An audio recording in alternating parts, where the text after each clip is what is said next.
every group of enslaved people who plotted a rebellion in the United States knew that they were all going to die eventually, right? You knew that. There was no way that you would, when you have the entire military of the United States that can be brought down upon you, that even if you were able to rebel within one area, eventually it was going to lead to your demise, and yet they did it anyway. So how do you teach that history and then justify slavery? Teach about freedom-loving colonists who believed that they had the right to take up arms for their freedom, but that we didn't. So you just don't teach that we did. And that is all part, to me, of the way that memory is used as a form of social control. You control us by making it seem as if we accepted our conditions and as if we should be ashamed that we were enslaved and not that they should be ashamed that they enslaved us. I want to talk a little bit more about this children piece, because I know that so many teachers across the United States but beyond have grappled with the 1619 Project and have begun to teach elements of it in schools. And I wonder if you could just tell us a little bit more about what you're hearing from teachers who are trying to resist and reject the kind of imposition of shame on black children in particular. Yeah, I mean, this is the big attacks against the 1619 Project began when it started to become clear that educators were using it in the classroom. So when the project first came out, there was typical conservative backlash to this type of project, but then it died down. But we partnered with an organization called the Pulitzer Center, and the Pulitzer Center converts journalism for use in the classroom. And once it started to get out that thousands of teachers were beginning to adapt the 1619 Project for the classroom, that's when you really saw this orchestrated campaign against the project. And that speaks to the fear of not just black kids knowing their history, but younger Americans who are learning a history that unseats the racial and economic hierarchy, that unsettles these narratives of American exceptionalism, which of course we use to justify every bad thing that we do. That the power is truly in educating children to a different reality and causing those children to question the settled narratives that we have. So that's really where the backlash came. And if you've heard about this critical race theory backlash in the United States, which it's an anti-history backlash. We should not reify the propaganda of propagandists who begin with attacks on the 1619 Project and then branch it out to larger anything that is anti-racist, anything that unsettles kind of white power narratives. It helps you understand how critical they understand education to be for children. But what's beautiful is so many educators in the United States, I imagine this is true across the globe, they don't learn this history themselves. So they can't teach what they don't know. And they're very uncomfortable teaching what they do know, which is very little, which is why you see in the US educators doing mock slave auctions in a classroom, right? Or doing lessons to list the pros and cons of slavery because they don't know. And so I heard from so many educators who are grateful. They're like, I didn't know this history. I can't teach the history. And Pulitzer Center created lesson plans. There's teacher cohorts who are helping other educators teach the project. And I also think critically, we also published a children's book called Born on the Water, which is a grade school book for children about the Middle Passage, about Black Americans having a history before slavery. So a third of the book is in Angola, which is where the first, modern day Angola, which is where the first Africans who were sold into the colony of Virginia came from, and then stretches all the way to modern America. And it starts with this lesson that many Black American children, that many American children get, which is we are a nation of immigrants as well as indigenous people who had their land stolen by immigrants, and then forced migrants, enslaved people like us. And so they do this assignment where they ask children to draw the flag of their native land. And of course, Black Americans have no flag to draw. We have no idea where we came from. And even in New York City, which has a large black immigrant population, black immigrants draw the flag of their country, right? Jamaica or Trinidad. But black Americans, because we are in a white country, don't feel like, right, this is not our native land. And so it leads to this distance, this sense of having no history, this sense of being a people without a land or a history. And so the book really tries to give black American children specifically an origin story, and to say, you know, we do have a history and a culture, and the United States is the country that we built. It would not exist without us, and no one has a right to tell us that we can't claim our own country as our own.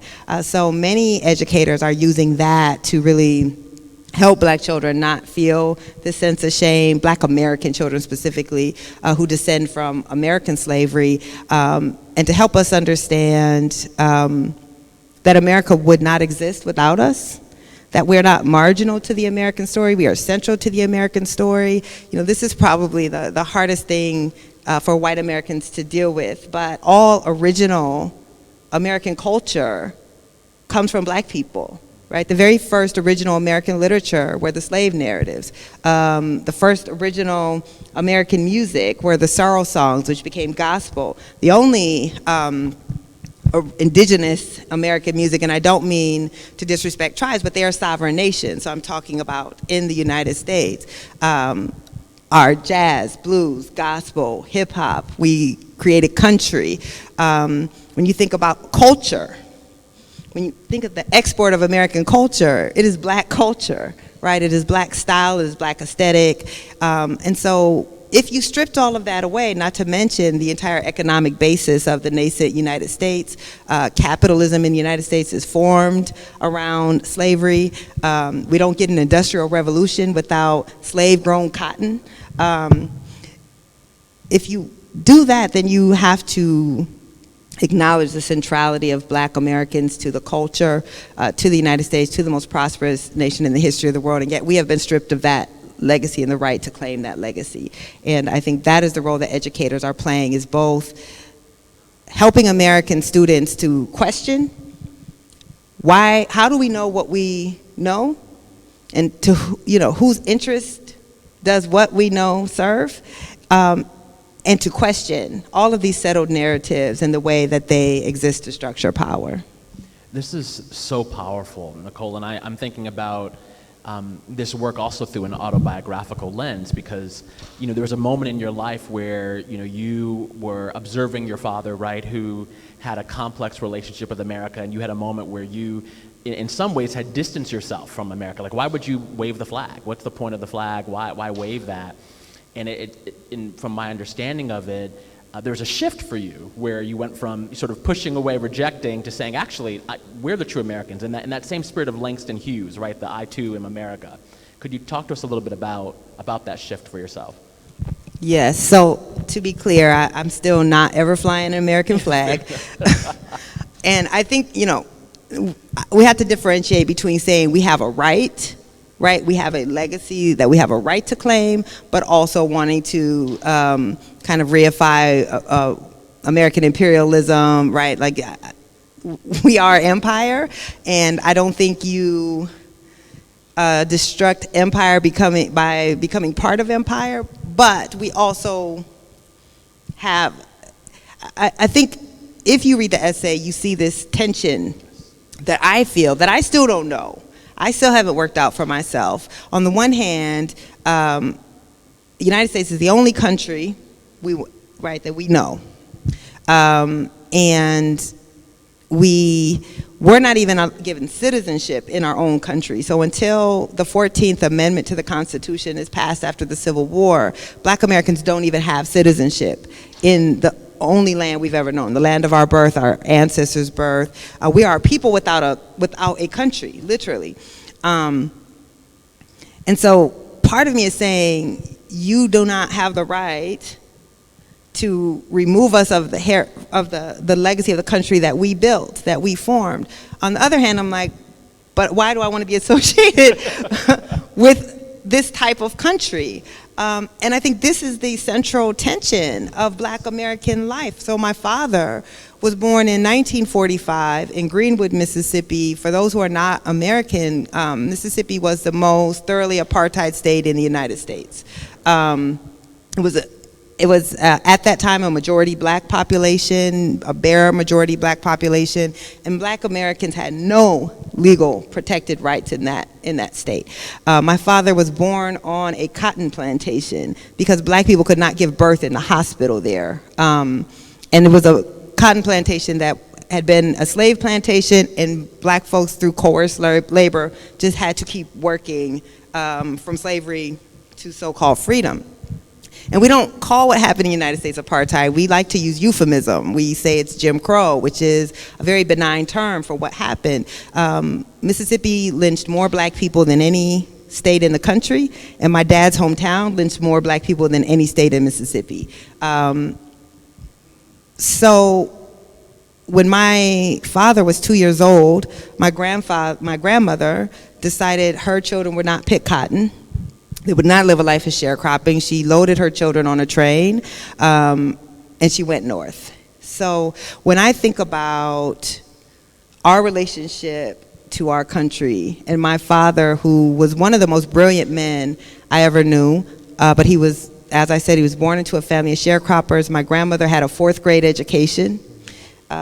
She taught herself to read well enough to read her newspaper and to read her Bible, which is a familiar story. And ours was an agrarian migration of people who were basically coerced laborers in the South, very little education, but who went up north hoping to find a promised land that didn't exist for Black people anywhere in the United States.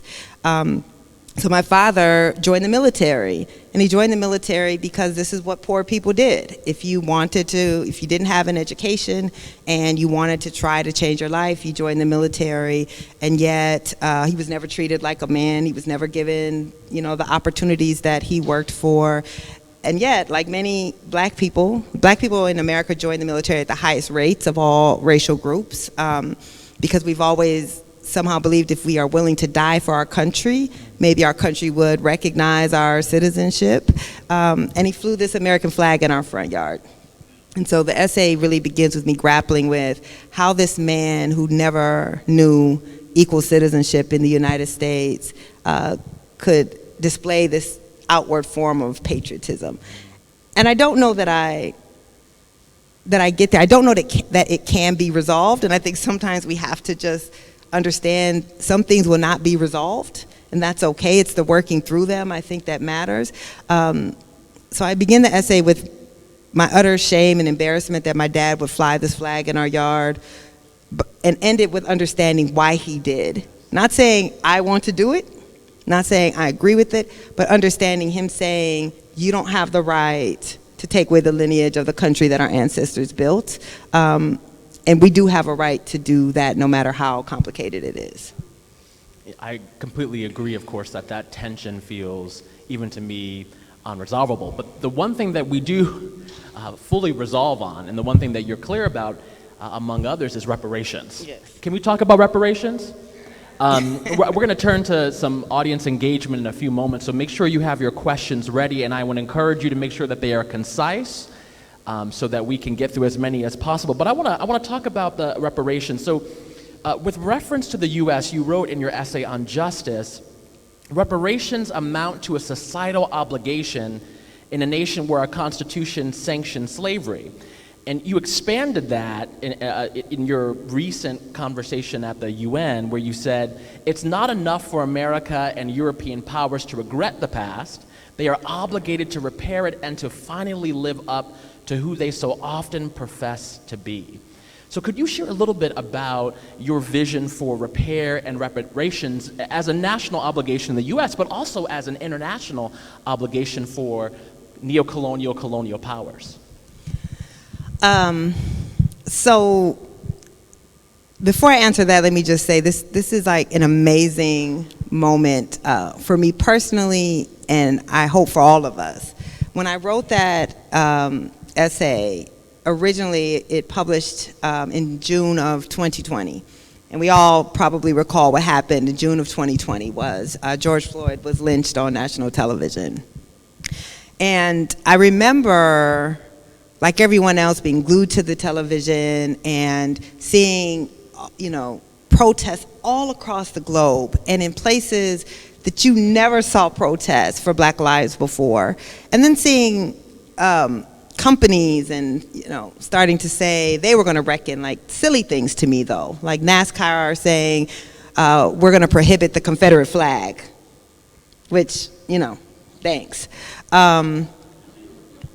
Or Sephora, saying 10% of our investments are going to go into Black owned makeup lines. And it was just all this superficial change, which is, of course, the balm of white supremacy, are to throw out superficial changes, like not to disrespect the Juneteenth holiday, but you could pass that overnight. We still don't have voting rights legislation in the United States. We still don't have police reform, a federal police reform law, right? So I'm sitting there and I'm thinking, like, this conversation is about policing, which of course matters. We know that police are the enforcement arm of white supremacy, that the people who are creating the policies and the structures don't interact daily with Black people, but they have, the modern slave patrol that polices the boundaries of Black life. And that, of course, the most violent iteration of white supremacy is when an agent of the state kills you. But that's not the experience most people, Black people, will have, and that is not the thing that is shaping most Black struggle. And I just felt in that moment, if all we were asking for were, which in many ways are crumbs, right? It should be the least controversial thing in the world to say that police should not be able to kill unarmed citizens without consequence. That's easy, it should be. And all the white folks who would put Black Lives Matter signs in their yards, are upholding all these larger structures that are hurting Black people much more than police violence. And that's why I said, at that moment, if we're not talking about reparations, if we're not inserting reparations into that conversation, we will have lost the urgency and the mandate of that moment. So that's where the original essay came from. And I mean, some of us were talking about this yesterday. And we hear this all the time. Some of the panelists were talking about this on Monday. Sir Hillary Beckles was saying, this idea of regret. We hear all the time, we regret. We all know in our personal lives, if you do something to me and you don't fix it, I don't care that you regret it. I can't move past it until you have made up for what is done. We recognize this in our legal systems. We recognize this in our person-to-person relationships. The greatest fallacy, and I think the most successful campaign to come out of the civil rights movement was to tell Black people, you now have the same rights in the law as anyone else, so we have done all that needs to be done, right? That a system, slavery was an economic system. We like to think about slavery as a racist system because it is comforting to think it was just racist, as if you transport 13 to 20 million people across the ocean just because you're racist against them. The system is created because for economic exploitation. And so by now thinking about this as a merely racist system, then once we have eliminated racism from the law, then we believe we have eliminated any further obligation, because now we can say we all have the same rights before the law. Slavery was about racism, so what do we owe you? If you think about slavery as an economic system, which it was, racial apartheid was an economic system. It was to maintain as close to possible an exploitable class of labor. Then you understand that simply giving us our legal rights does not transform the obligation whatsoever. And of course, Dr. King himself, not the one line from the I Have a Dream speech that we all hear every year, that conservatives love about the content of your character. He talks about economic rights. And he says that what good is it to have the right to go into a restaurant if you can't afford to buy the hamburger there? And that's where we are. We have the same ostensibly legal rights, and yet white Americans had a 400-year economic head start, and Black Americans are just expected to figure it out. So this essay was really trying to argue, I mean, there's an order to the book that if you read this book from beginning to end, and we are making the case for all of the ways that Black Americans have never had an equal shot, right? Out of slavery, Black people didn't actually want to be around white people. They didn't want to live around people who had just enslaved them. What they wanted was some land and the ability to form independent Black communities and to just live their lives, as Frederick Douglass said, just let us alone. And yet we couldn't even get that, right? So anytime we tried to build economic viability, our lands were taken, our communities were destroyed, leading all the way up until destruction of communities in the 1970s and 80s with the US highway system.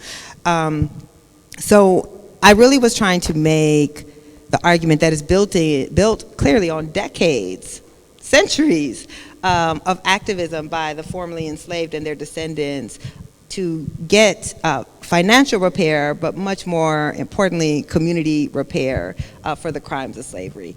And the last thing I'll just quickly say is, again, we know that societies, European powers believe in reparations. They believed in reparations when they forced the Haitians to pay reparations.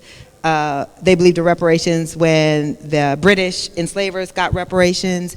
In the United States, the only people who ever received reparations for slavery were enslavers in Washington, D.C. When Abraham Lincoln believed the way you could convince them to end slavery, you had to compensate them. Indigenous, the only Black people who ever received reparations, government reparations, were Black people who were owned by the 5 civilized tribes, the slave-owning tribes of the Southeast.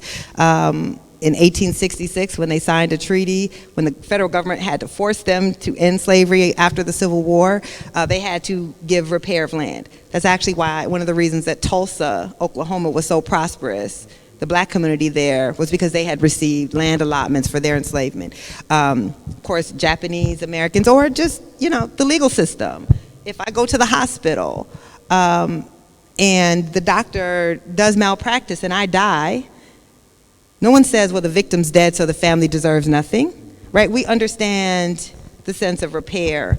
It is only when it comes to Black people that suddenly we believe it's too hard, it's not worthy, this is not the thing that we should do, that it's more divisive.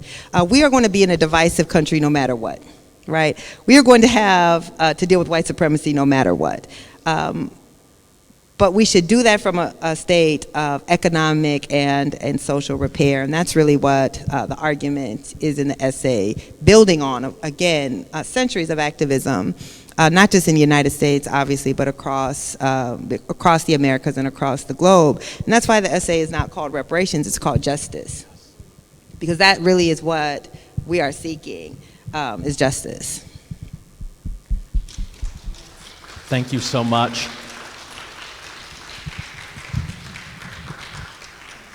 We have a few moments to engage in Q&A, and I wonder if there's a couple of folks who wouldn't mind raising a hand, and then one of our friends will come to you to receive your question. There's a friend here, and there's a friend here.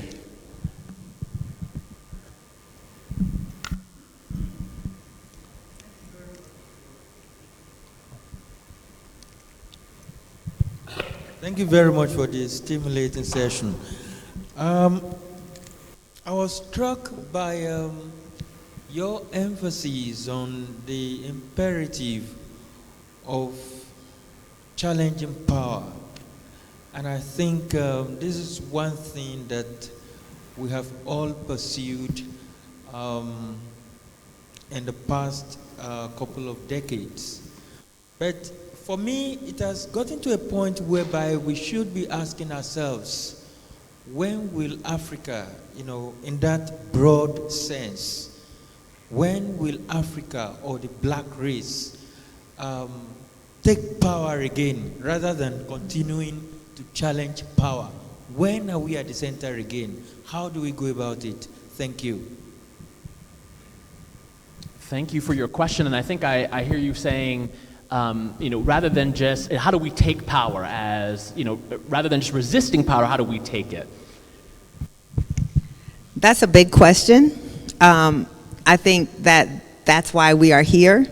This is not, to me, a summit on resisting. It is a summit on taking our power, of demanding what we need for repair and to be made whole, not asking permission and not trying to figure out what is the most palatable way to convince people to do what is their moral and I would argue legal obligation. But that's not a soundbite answer, and I think this is the importance of the collective, and this is what part of what we'll be drafting today are the demands of trying to gather us from across the globe, our global community, to take our power and to make the demands and to do what it is that we have the power to do. But I would be interested in your thought or other people's thoughts on that. You know, I'm a journalist, and so we have people who are working across many different fields because there are many different ways that we have to both attack power and try to take our power. And the way that I do it is narrative shift. I actually think the hardest part of what we are trying to do is convincing those who have the power to enact reparations that this is legitimate, that it is not radical, that this is the moral and just and legal obligation, and that comes from shifting narrative. We know, you know, the conversations about the AU siding with the colonial powers, the conversations in the United States where even the majority of white Democrats, so the people who ostensibly say they are on the side of racial justice, are opposed to reparations, that they have a gut reaction to this idea that we are undeserving or it is unfair or that somehow us seeking justice is divisive.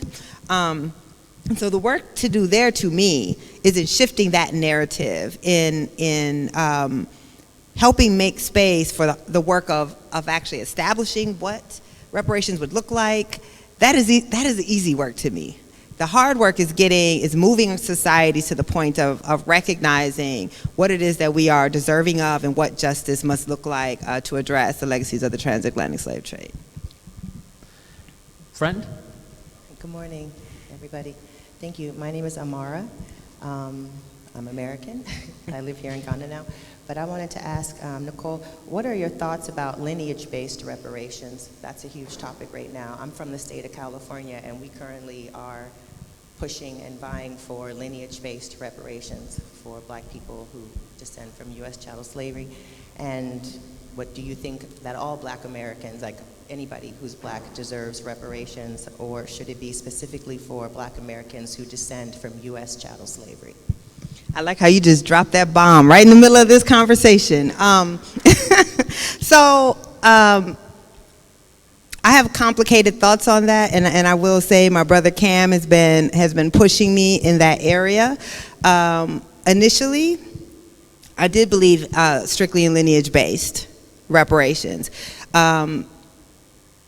because to me, I was seeing reparations as specifically addressing the legacy of slavery, and understanding that even within America, within Blackness in America, Black Americans who are descendants of slavery are at the bottom of social caste in the United States. And I would not expect that if I were to move to Jamaica or to Barbados, that I would be able to make a reparations claim to the English government based on my living in those countries as a Black person. But this is the beauty of these dialogues, because in discussion at the Bellagio summit that preceded this one with Cam, I have shifted on that in understanding that there are phases of reparations, and that Black descendants of American slavery are deserving of a specific and particular reparations, but other Black people who have also had to undergo racial apartheid in the United States and ongoing racial crimes are also deserving of particular reparations for those things. So I do think we cannot dismiss the particular hurt and hardship of descendants of American slavery, and where that anger comes from when they feel that they are being lumped into a mass of Blackness that does not deal with their specific experience, and there's particular place at the bottom of racial caste, but that a selfish sense of reparations, right, that only some of us are entitled to have our racial harms addressed, I think is,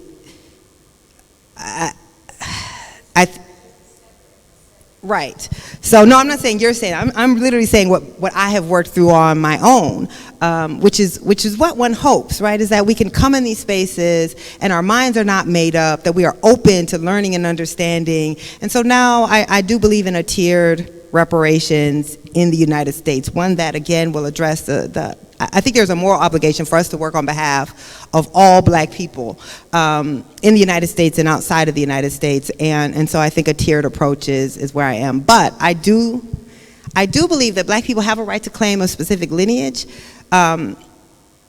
We are kind of the one group who's not allowed to have our own ethnicity, our own identity. I've had people say, you can't have like a separate Black American ethnic group because we all experience racism, as if the defining feature of Black American culture is racism, which I oppose. So we have to be able to both talk about our distinct experience, our distinct ethnicity as Black Americans, but also advocate on behalf of all people who have suffered under white supremacy. Thank you for that question. Was there a question over here? Yep. So you talked about earlier how you believe, and I believe also, that the more we expose the truth to the perpetrators, that they will come into an understanding and hopefully some action toward the repair. I would just like to suggest and have you speak on it. I think it's a short-lived understanding. History shows us that, once they're exposed, that only lasts for a limited amount of time. We can go back to the hippies in the 60s. In the 80s, they became the ones who actually upheld the systems of oppression. In 2007, at the economic crash, they had the 99%ers. Now they are the upholders of the same system that they were opposed to. And now we have, after George Floyd, all of these corporations and institutions and even white philanthropy are paying attention to this issue. Sure, they'll come upon as becoming more aware, but we have to really seize the time. And in talking about this issue, about them coming into where we also have to talk about how limited this opportunity may be, and we have to take advantage of it. That wasn't a question, right? I agree with you. So one, I'm not naive. And I don't believe that we have reached a moment where it will all be downhill from here, right? And as a student of history, I know that we make progress, and that then we make backwards progress. And in fact, the essay right before the reparations essay in the book is by Ibram Kendi, and it's called Progress. And he talks about, in the United States in particular, this infatuation with this idea that progress is inevitable, that the arc of the universe is long, but it bends towards justice, which of course it doesn't, right? It bends whichever way we choose as a society to bend it. It can bend towards justice, it can bend towards injustice. And he talks about how whenever we make racial progress, it is met by racist progress. And we are clearly in a period in the United States of racist progress. And the racist progress lasts longer and has much more resources, right? Supreme Court, senators, corporations who have already, moved on from Black Lives Matter to being silent on all of these things. So we do have to be aware of the context and the battles that we will fight, in that there will actually never be one. That we will always have to be fighting and refighting these battles. And so I really struggle with this, because on the one hand, I don't think we'll ever resolve this. Matter of fact, I'm certain we will never resolve any of this, because the people who have the power to resolve it had all the investment in creating these systems and no investment in destructing the systems. And yet, it is disrespectful to our ancestors not to imagine that these systems can fall. And I think about, Frederick Douglass, or Harriet Tubman or any number of less famous black people in 1850 who could not have imagined that they would live to see the end of slavery, or Fannie Lou Hamer, or any number, Diane Nash, John Lewis, who were actually able to bring down the system of legal apartheid in the United States. Now, we know that those systems were transformed into continuing systems. And yet, I don't live in the America my father lived in.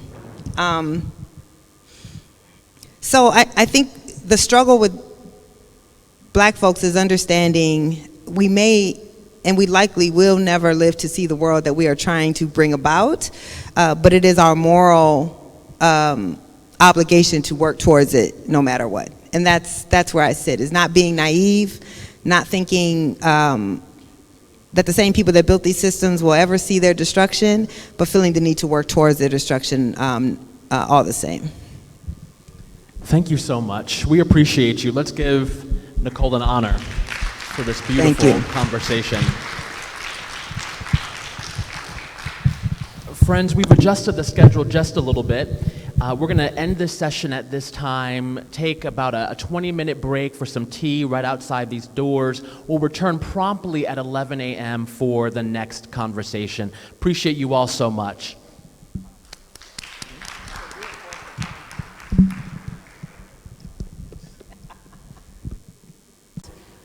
On some of these systems so that we can speak clearly about the perpetrators and how we navigate these systems, and most importantly, how we dismantle existing systems and what systems and structures we create that actually value our lives and bring dignity to our people around the world. So with that said, I'm very excited to introduce the panelists, and actually I have you introduce yourselves. They will each have an opportunity to contextualize the topic for today in their own context. They have many years of expertise and genius and knowledge to share with us. And then I have a couple of questions, but we also want this to be interactive. I know that you will have questions from the audience, so we will use the bulk of our time, or the balance of our time, engaging questions from each of you. And to that end, I will ask a couple of folks. I don't know if Yamal is here, but oh, there you are. I don't know how I missed you. Once we get to the Q&A, to help with the microphone, getting it around to people in the audience. So with that said, I will start with my immediate left. If you can introduce yourself, and then take some time just to kind of contextualize this discussion on the role of systems and structures and how it relates to this reparations work. Good morning, everyone. I'm Julius Garvey. I'm very, very pleased to be here with you, and certainly look forward to the dialogue in terms of question and answer, and also to be here with my distinguished panelists. As we all know, we're talking about reparations and racial healing. Slavery and colonialism have been designated as crimes against humanity. So can neocolonialism, which is the furtherance of these policies by the United States of America and European countries such as France, England, and Belgium. The previous 500 years has produced a genocide of the indigenous populations of the Americas, the murder or displacement of 60 million Africans, 8.5 million dead in World War I, 75 million dead in World War II, and the millions dead in the Korean, Vietnam, Afghanistan, and other proxy wars waged to maintain the hegemony of Europeans over the rest of the world. In this period, we've been brought to the brink of nuclear disaster, deforestation, soil depletion, toxic waste and pesticide buildup, global warming, and the extinction of many species of plants and animals on an unprecedented scale. At the same time, the disparity of wealth between the global elite and the rest of the world is the greatest it has ever been in history. This planetary rape has to stop, or the planet will soon be uninhabitable for us humans. Currently, we see that a multipolar global order is in the making as a result of the NATO-Russian war being fought in Ukraine. This brings us to reparations for the crimes committed against our humanity. It cannot be that we would join the criminals and ask for a seat at their table. Their table was created by Queen Isabella and King Ferdinand with the assistance of the Roman Catholic Church in the 16th century. The participants at the Berlin Conference in 1885 and at the Bretton Woods Conference of 1945, which gave us the IMF, the World Bank, the United Nations, and subsequently the World Trade Organization, World Health Organization, which with the G7 have maintained the structures of neocolonialism. In the African cultural tradition, the perpetrator of a crime has to acknowledge the crime, make apologies, and then make restitution before they can be accepted back into society. Reparations then means that Europeans have to assist in the repair of the damage done to us as a people and a civilization. For our part, it means that we seek to make ourselves whole by virtue of us being the original human species and defining civilization from at least 4000 BCs. For Europeans, it means recognizing a 2,000-year-old aberration in the direction of religious anthropomorphism and dogmatism, followed by the philosophy and practice of scientific materialism. In participating in the reparations process, they too will be made whole, and the new or old paradigm of African humanism will be restored. I'll lightly touch on just one aspect of this, since it's just introductory remarks, if you will. At the heart, and that would be the educational aspect, at the heart of every society and every individual in that society is a belief system that shapes its ideas, culture, day-to-day activities, and future goals. This is derived from tradition, history, and knowledge of past experience. It is the ethos that motivates the person to participate in the community of life. Marcus Garvey said, a people without a knowledge of their past history and culture is like a tree without roots. Maulana Karenga said, by studying our history and engaging self-consciously in our history, we begin to understand ourselves, and then to speak our special truth, not only to ourselves, but to the world. Clearly, what Europe has produced is a technological civilization based on the values and philosophy of scientific materialism, individualism, greed, and imperialism. The current dominant capitalist world system generates international polarization, conflict, income inequality, widespread unemployment, marginalization, exploitation, and dependency. Matthew Arnold said, civilization is the humanizing of man within society. Africa and Africans in the diaspora, in order to survive and prosper, must discard the European ideologies and create a new paradigm. Fortunately, the African experience has always been a search for and a practice of what it means to be fully human. Our history is the longest in the world and the most glorious, since it gave us both the origin of humankind and the basis for civilized living. Marcus Garvey said, education is the process by which a people are prepared for the creation of their own particular civilization and their own advancement and glory. All African educational systems, beginning in Kemet, are rooted in the cosmic view of a divine creation, with humans as an integral part of that manifestation, as well as its highest expression.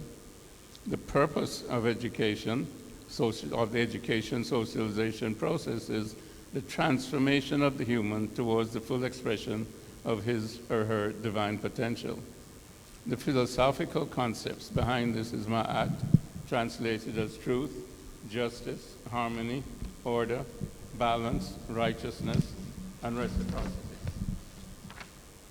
Ma'at concerns itself with the interrelatedness of all areas of reality, the divine, cosmic, man, society, and the state. These dimensions must be balanced and are essentially one dimension. With this philosophy and spirituality, we can recreate African humanism as the new or old paradigm for the 21st century and beyond. The battle is for the minds of our people. To create the paradigm of African humanism, we must have an educated populace. This is the only guarantee of the personal transformation necessary for success. Steve Biko said, "The most potent weapon in the hands of the oppressor is the mind of the oppressed." African teachers must therefore understand African history, practices, spirituality, philosophy, and pedagogical theories in education and socialization to create the space to facilitate the process of human transformation and the constant pursuit of perfection necessary to develop the new African. So we need a global system of African education based on the principles of Ma'at and Ubuntu. Thank you. Thank you so much, Dr. Garvey, for giving that opening context and the focus on our humanity as central to these systems that we are talking about creating, dismantling and creating. So with that, I would love to move to Dr. Horace Campbell for your remarks. Thank you. Good morning, everybody. How are you feeling? Good. It's great to be here with my brothers and sisters who are physically here, my brothers and sisters in all parts of global Africa who are part of this journey to recapture our humanity. And to recapture our humanity requires a reconceptualization of who we are. So I want to focus on the knowledge systems as the basis for the reconstitution of humanity in the 21st century. The knowledge system presupposes and starts from the position that we are human beings.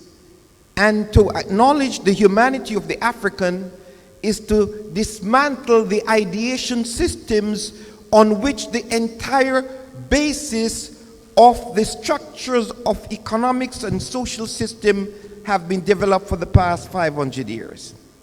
So the first challenge for us is conceptually to say what is the knowledge system that underwrites the principles of repair. Without such a reconstruction of knowledge, we are open to gimmicks. We're open to gimmicks on reparations, and we're open to symbolic actions and symbolic instances without any content. And so reparations and repair requires that we retreat from the European ideation system and racial capitalism, retreat from the core principles relating to property, the idea of private property, the idea of the individual, patriarchy, domination over nature, white supremacy, patriarchy, and all of those ideas which came to constitute what is called racial capitalism. That's the system of dehumanizing all human beings. And we as Africans must begin with solidarity among ourselves as Africans. And that's why the reconceptualization of global Africa is so important in relationship to how we conceive ourselves as part of a global community as Africans. A little thing was dropped in the session earlier this morning when our brilliant sister talked about the 1619 project. And the thing that was dropped is this thing called lineage reparations. And this lineage reparations is very explosive because it is part of the proposal by the very conservative forces to divide global Africa, to talk about the diaspora and to talk about Africans from different parts of the world. So lineage reparations is being promoted by a front, promoted by the very conservative forces in the United States, and they're organized under an umbrella called ADOS, African Descendants of Slavery. So we have to put it out there because the pushback against the 1619 project, the pushback against reparations, the pushback against healing comes in the forms of the institutions and the ideas that what is being taught in schools. So that the 1619 Project and this pushback against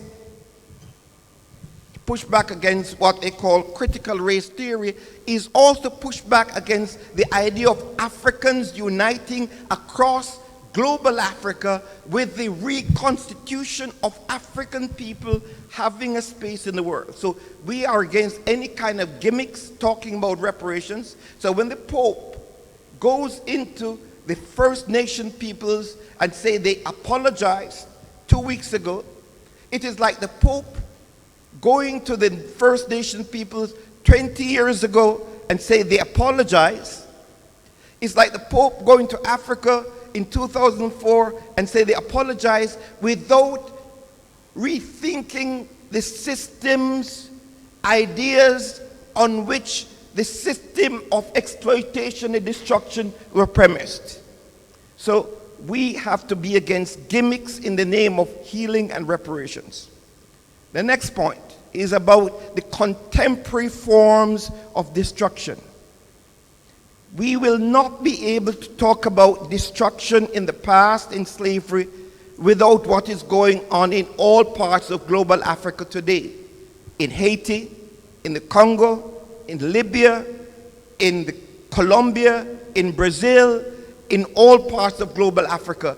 We cannot go forward with reparative justice and ignoring the contemporary forms of exploitation and how to exclude Africans and the intellectual spaces, so that the big pushback against how Europe underdeveloped Africa, the big pushback against reparations comes from those institutions that say they're the fountain of knowledge.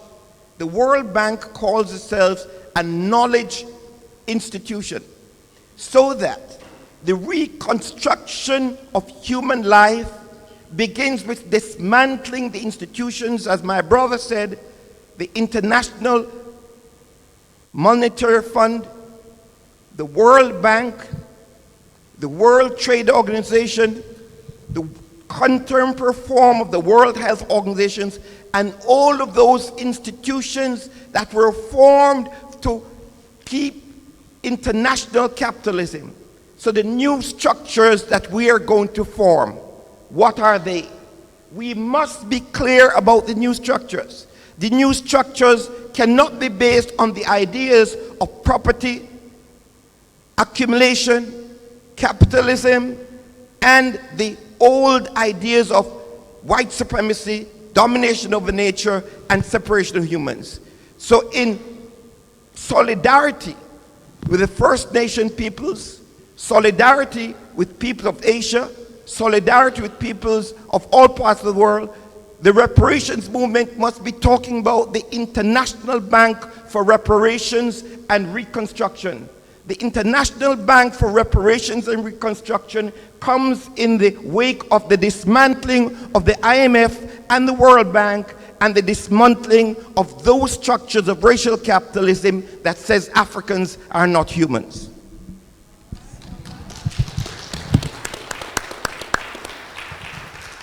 Thank you so much, Professor Campbell, Dr. Campbell, for going into, and we'll talk about this a little bit later on in the discussion, because I think it's important for us to specify.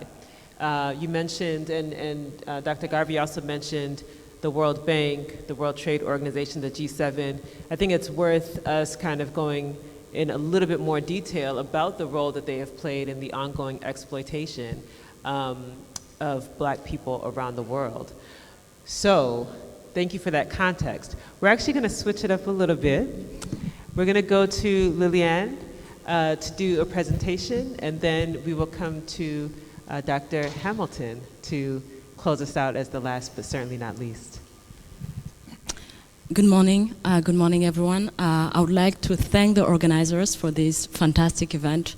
The conversations are rich, and I'm very excited and honored to be part of it and part of this panel. I would like to start my presentation with one figure.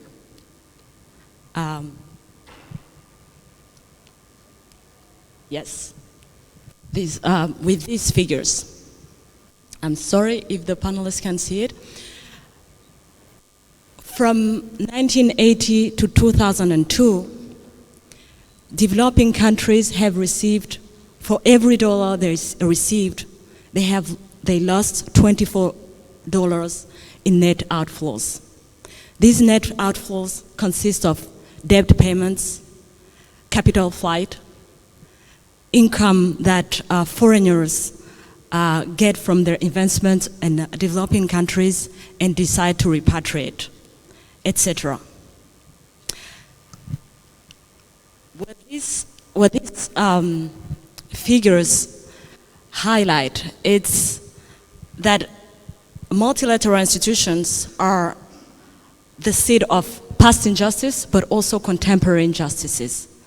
So it's not, we're not here to talk only about the past, but also about what is still happening on this continent and in many countries in the global south. And for me, these figures highlight also the urgency to bring these conversations about reparative justice into these institutions. But bringing these conversations into these institutions will provoke, as we may anticipate,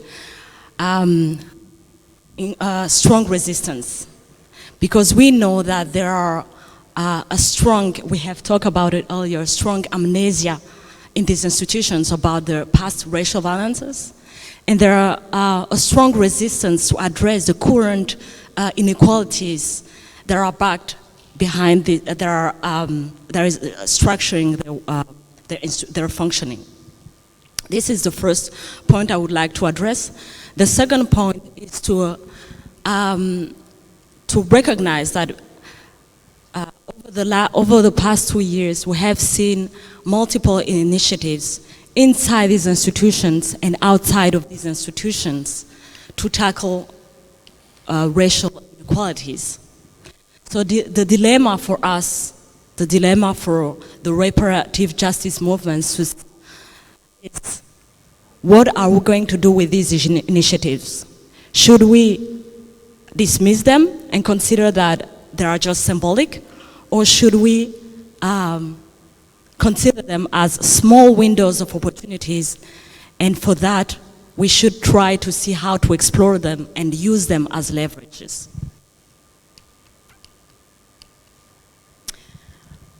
I would like to start with one concrete example to illustrate all of this. To start with one multilateral institution, which is the EU, European Union. As you may know, the EU was created in the 50s by 6 European member states. The official myth of the EU has always been to say that these countries came together because they wanted to prevent future wars after the World War II. They wanted to develop peace, they want to develop prosperity. But what has been dismissed in this official myth is that the original project of the EU was to integrate African countries and their resources in a political entity called Euro-Africa, and to improve the management of African resources. In other words, after slavery, after colonialism, not after, but in the midst of colonialism, the next project was to reinforce Europe in order for the continent to be as a geopolitical force vis-à-vis the United States and the Soviet Union. This, of course, has been dismissed of this narrative, the contemporary narrative about the European Union. Oops, it's not working. Yes. The second second institution that I would like to address is the World Bank.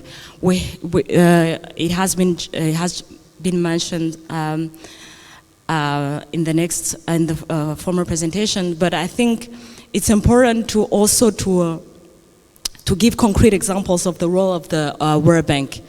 It was created in 1944, but in the midst of colonization, the World Bank has granted loans to colonial administrations, to France, to UK, to Belgium, to finance the colonial projects.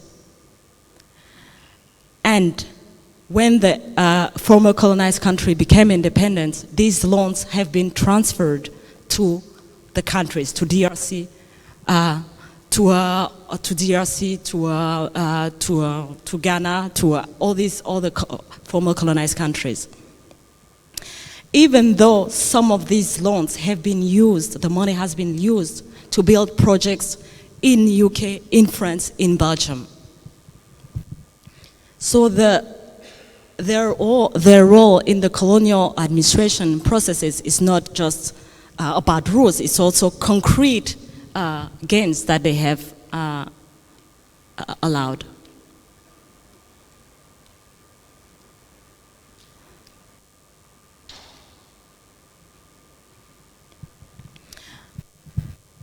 That being said, over the past few years, we have seen multiple initiatives.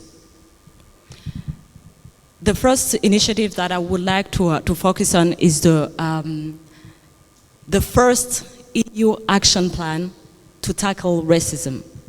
First, in its for the first time in 50 years that this entity has been existed. So this action plan that was adopted in September 2020, right after the BLM protests, aims at tackling racism in internal policies of the EU, but also in its external policies, whether it's foreign policy, international aid, etc. And it covers many fields. It goes from policies, goes from international trade. It's an action plan. It's very theoretical. Nothing has been done yet, but it's something that is new. The World Bank itself has adopted or created a task force to address racism. And this task force is charged of make concrete recommendations toward the senior leadership in the World Bank to tackle racism in its internal policies, but also in its programs.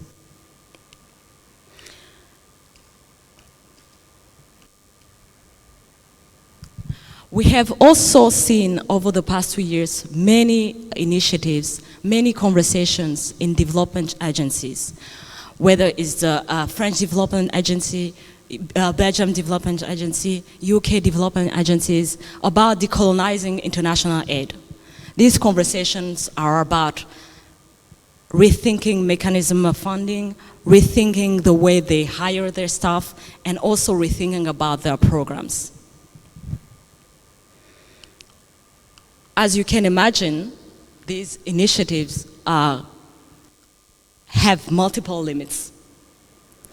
I will not detail for its, I will only focus on two of them.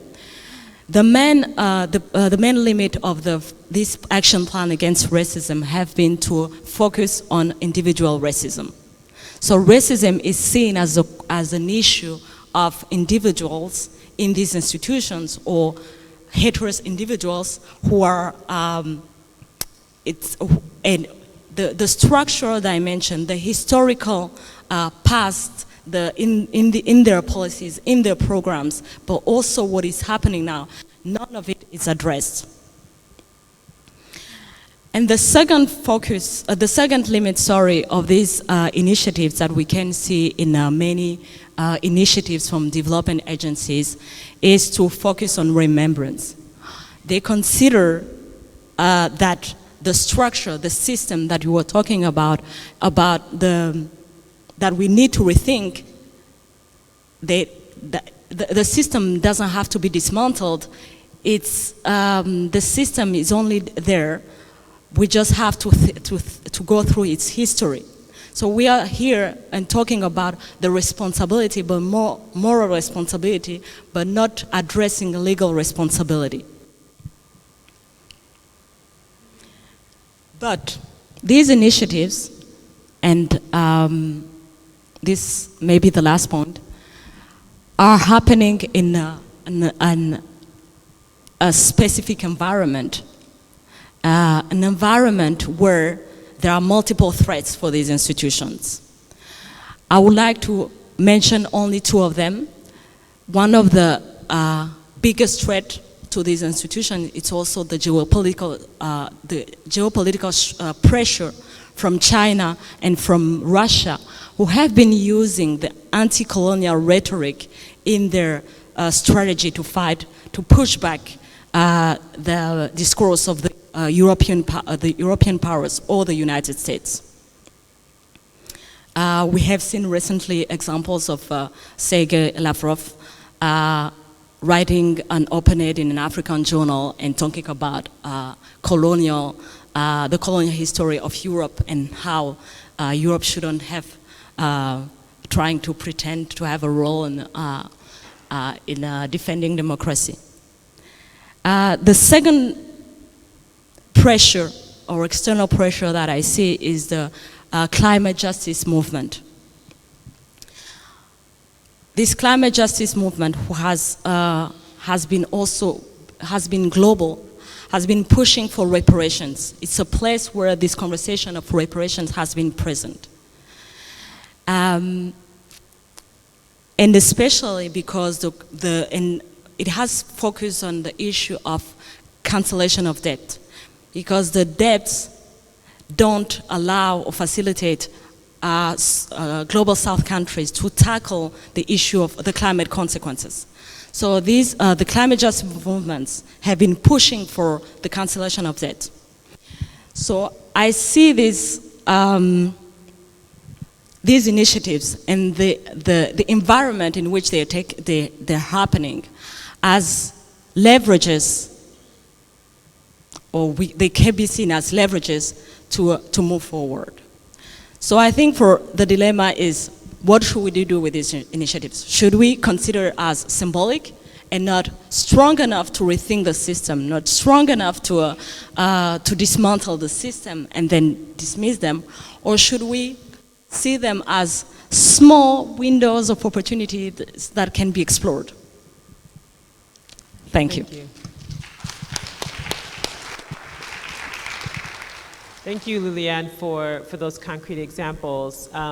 There were a couple of things that were mentioned in the previous session that I think are relevant to this conversation and why we keep emphasizing this notion of systems and structures. And one is the tendency for the status quo, and I mean the existing power structures, to individualize what are systemic issues.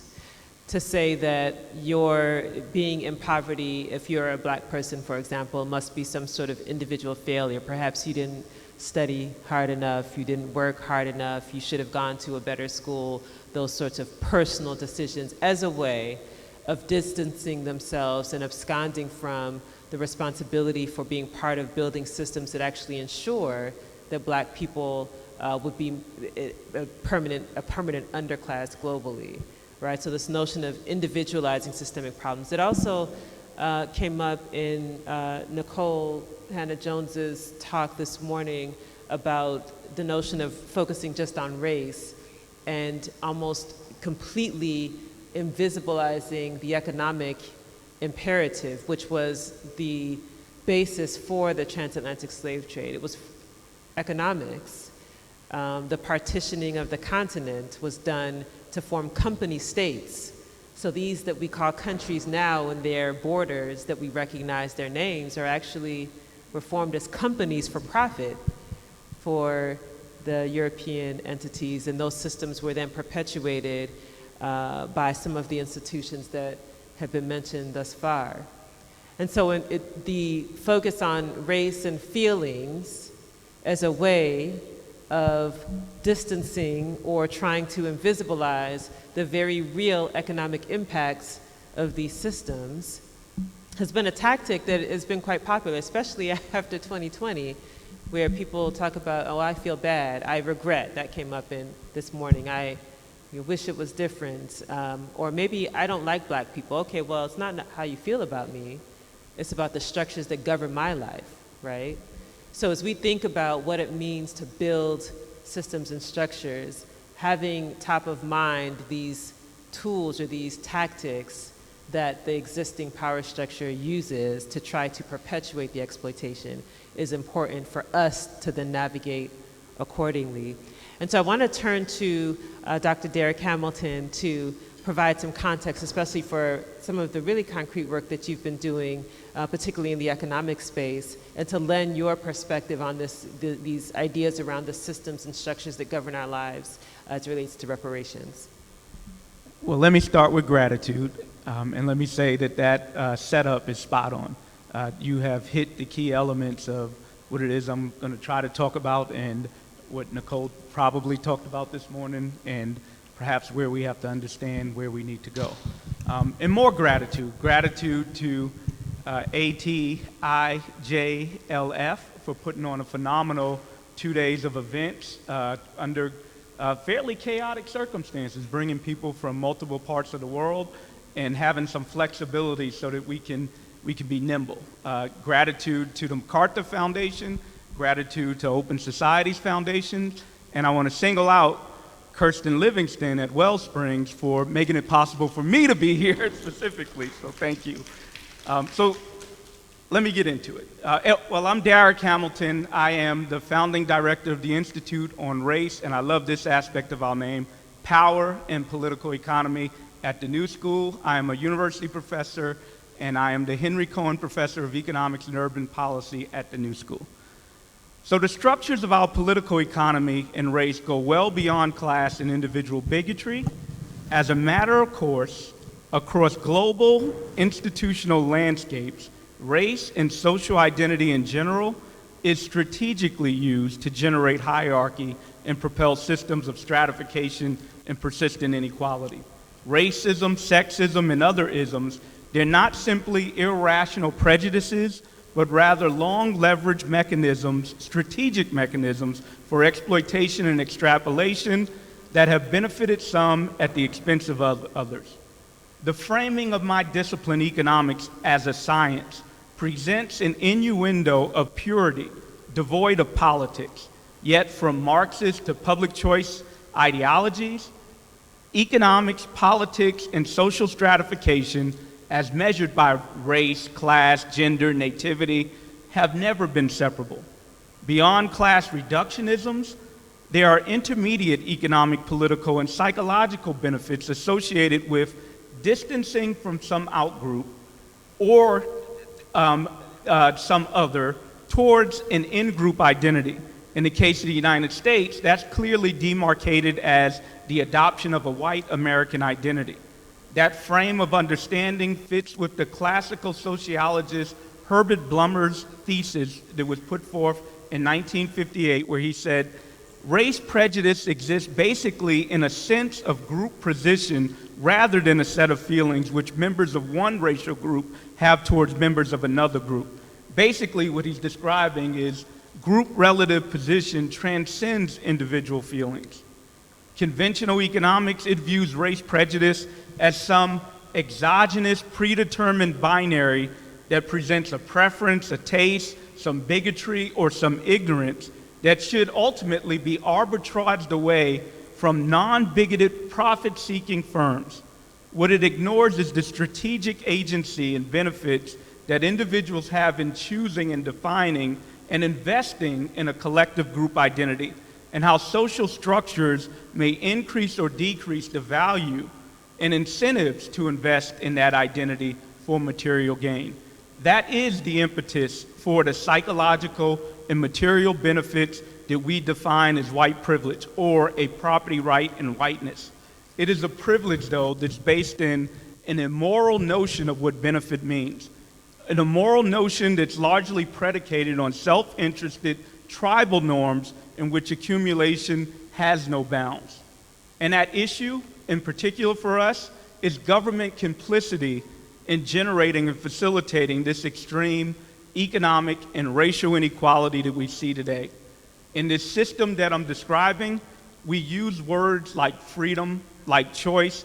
They're weaponized. They're weaponized as rhetorical devices intended to appeal to one's desire to be self-efficacious, to have agency, and to not be a victim.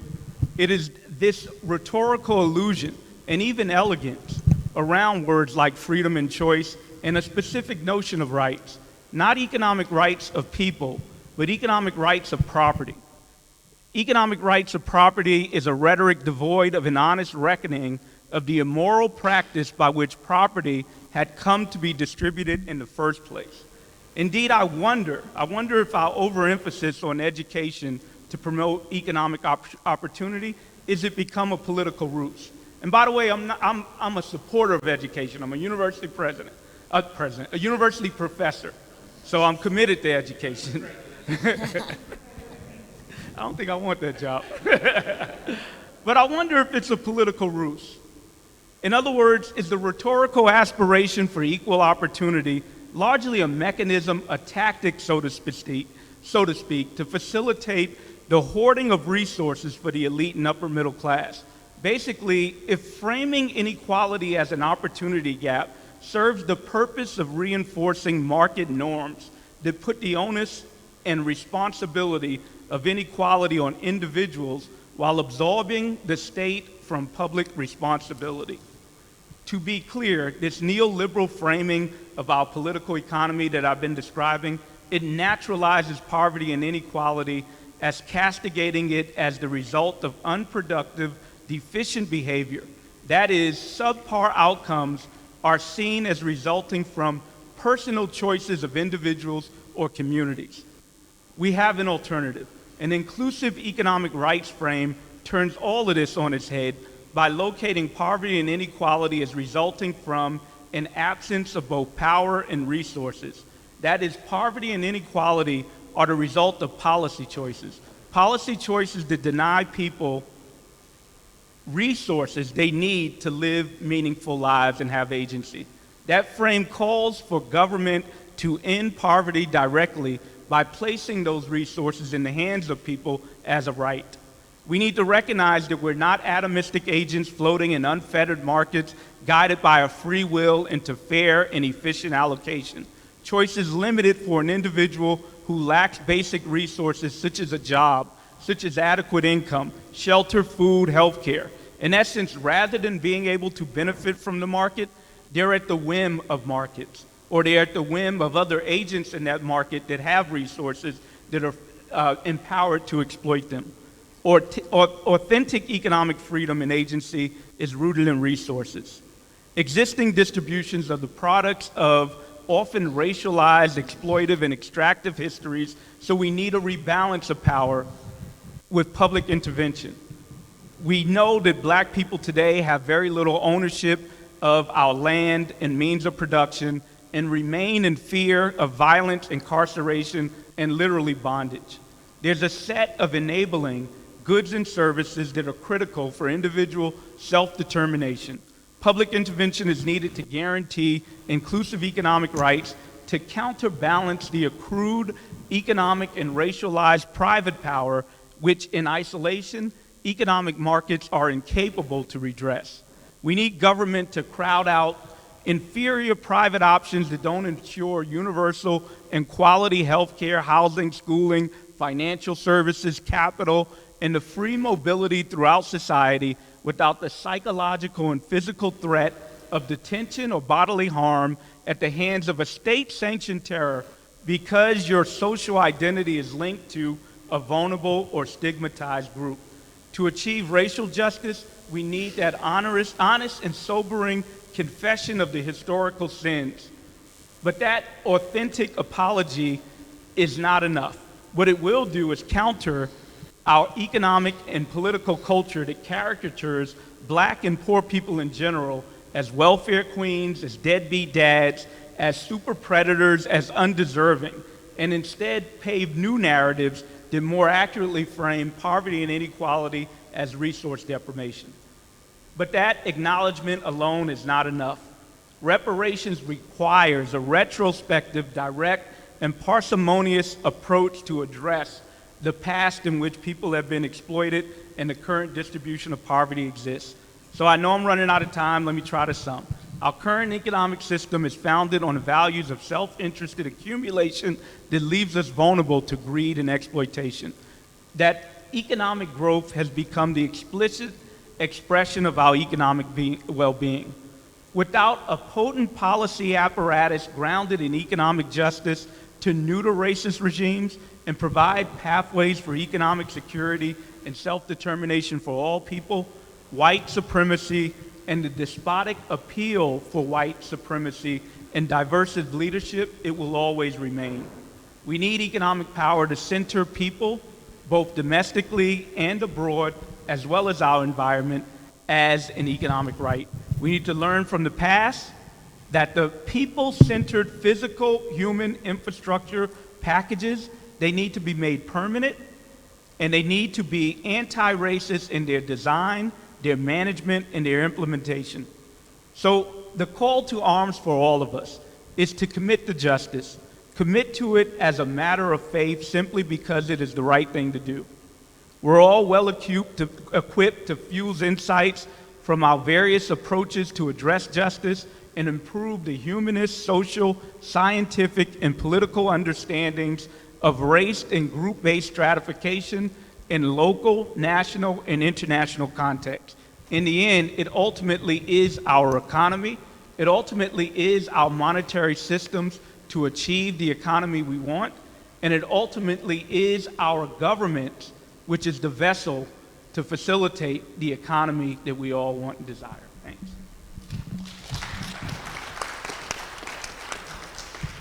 Thank you so much, Dr. Hamilton, for that statement. And there was so much that you shared that I think actually comes back to the initial statements that we heard from Dr. Garvey and Dr. Campbell, in particular, this notion of centering people.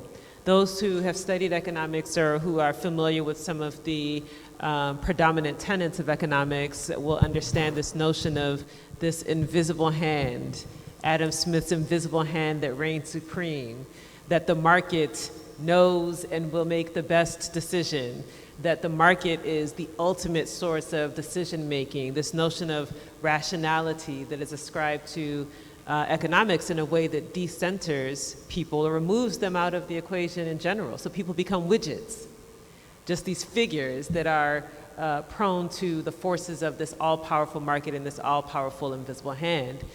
And so I wanted to come back to both Dr. Campbell and Dr. Garvey, because your opening statements were about our fundamental humanity and how it is at odds with the economy that governs our lives, that same system of capitalism, of racial capitalism that was built on the backs of Black people via the transatlantic slave trade.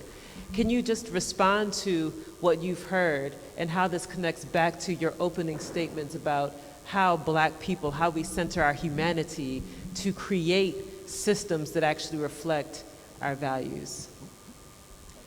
Good, thank you. The core question for this panel is understanding systems. And the system that we're trying to understand is racial capitalism.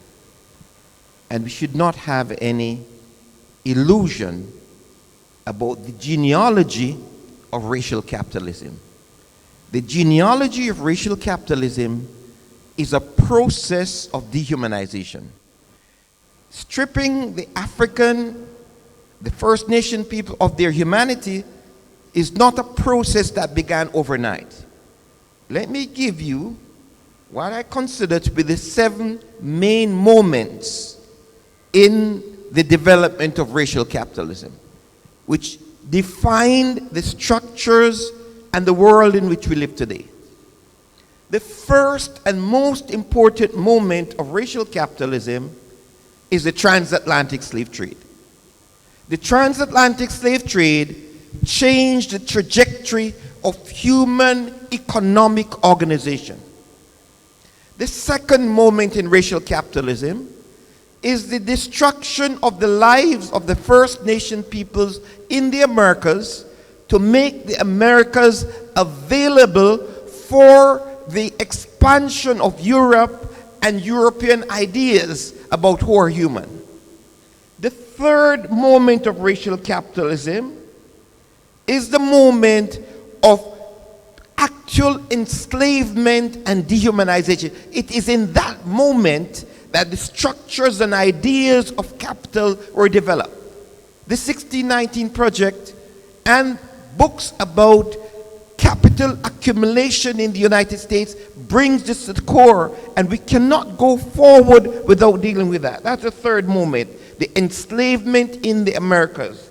The fourth moment of racial capitalism is how capitalism went across the entire planet and exploiting people in India and Asia, and then white supremacy developed out of slavery. White supremacy did not come out of the blue, it developed out of the fourth moment. The fifth moment of racial capitalism was the partitioning of Africa.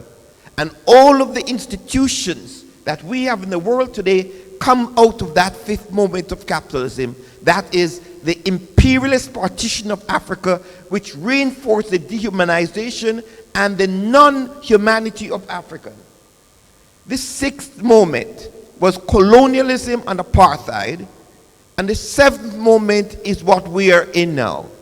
How to reconstruct capital on ideas of development, neoliberalism, and the basis of private property and white supremacy.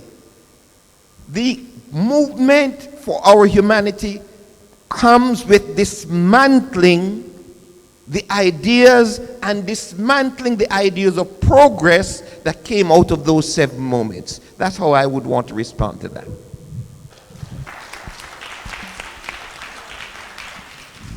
Dr. Garvey.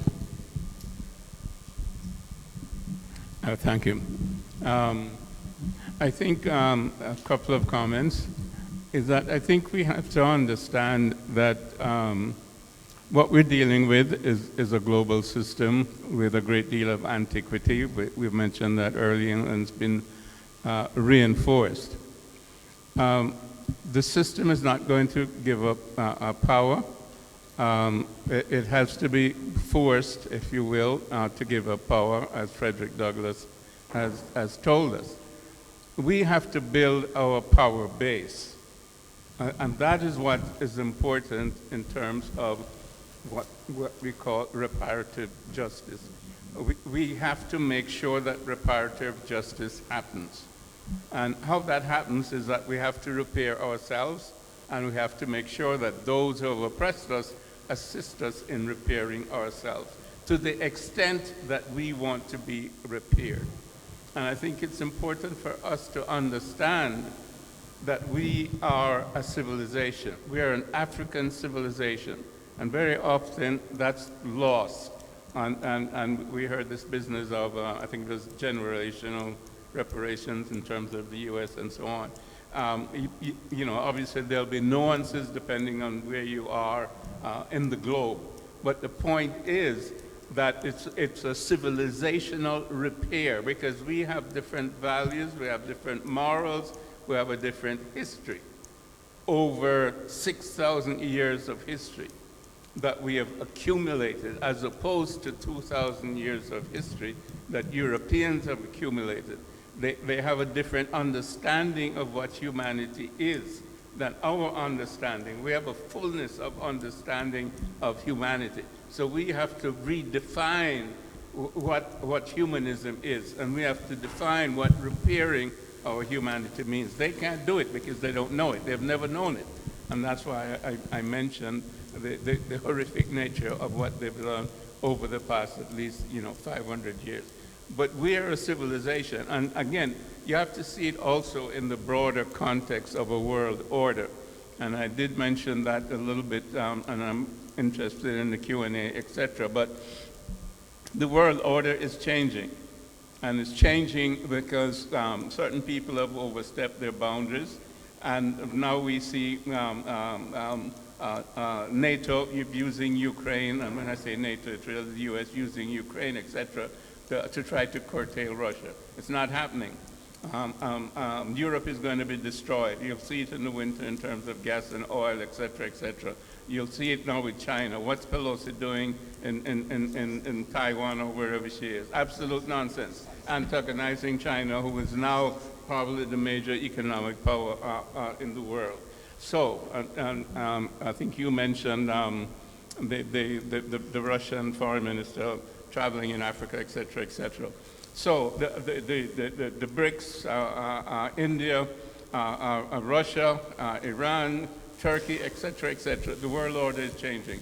So we have to think globally, and we have to look for friends in the right places in terms of what is changing in terms of the world order.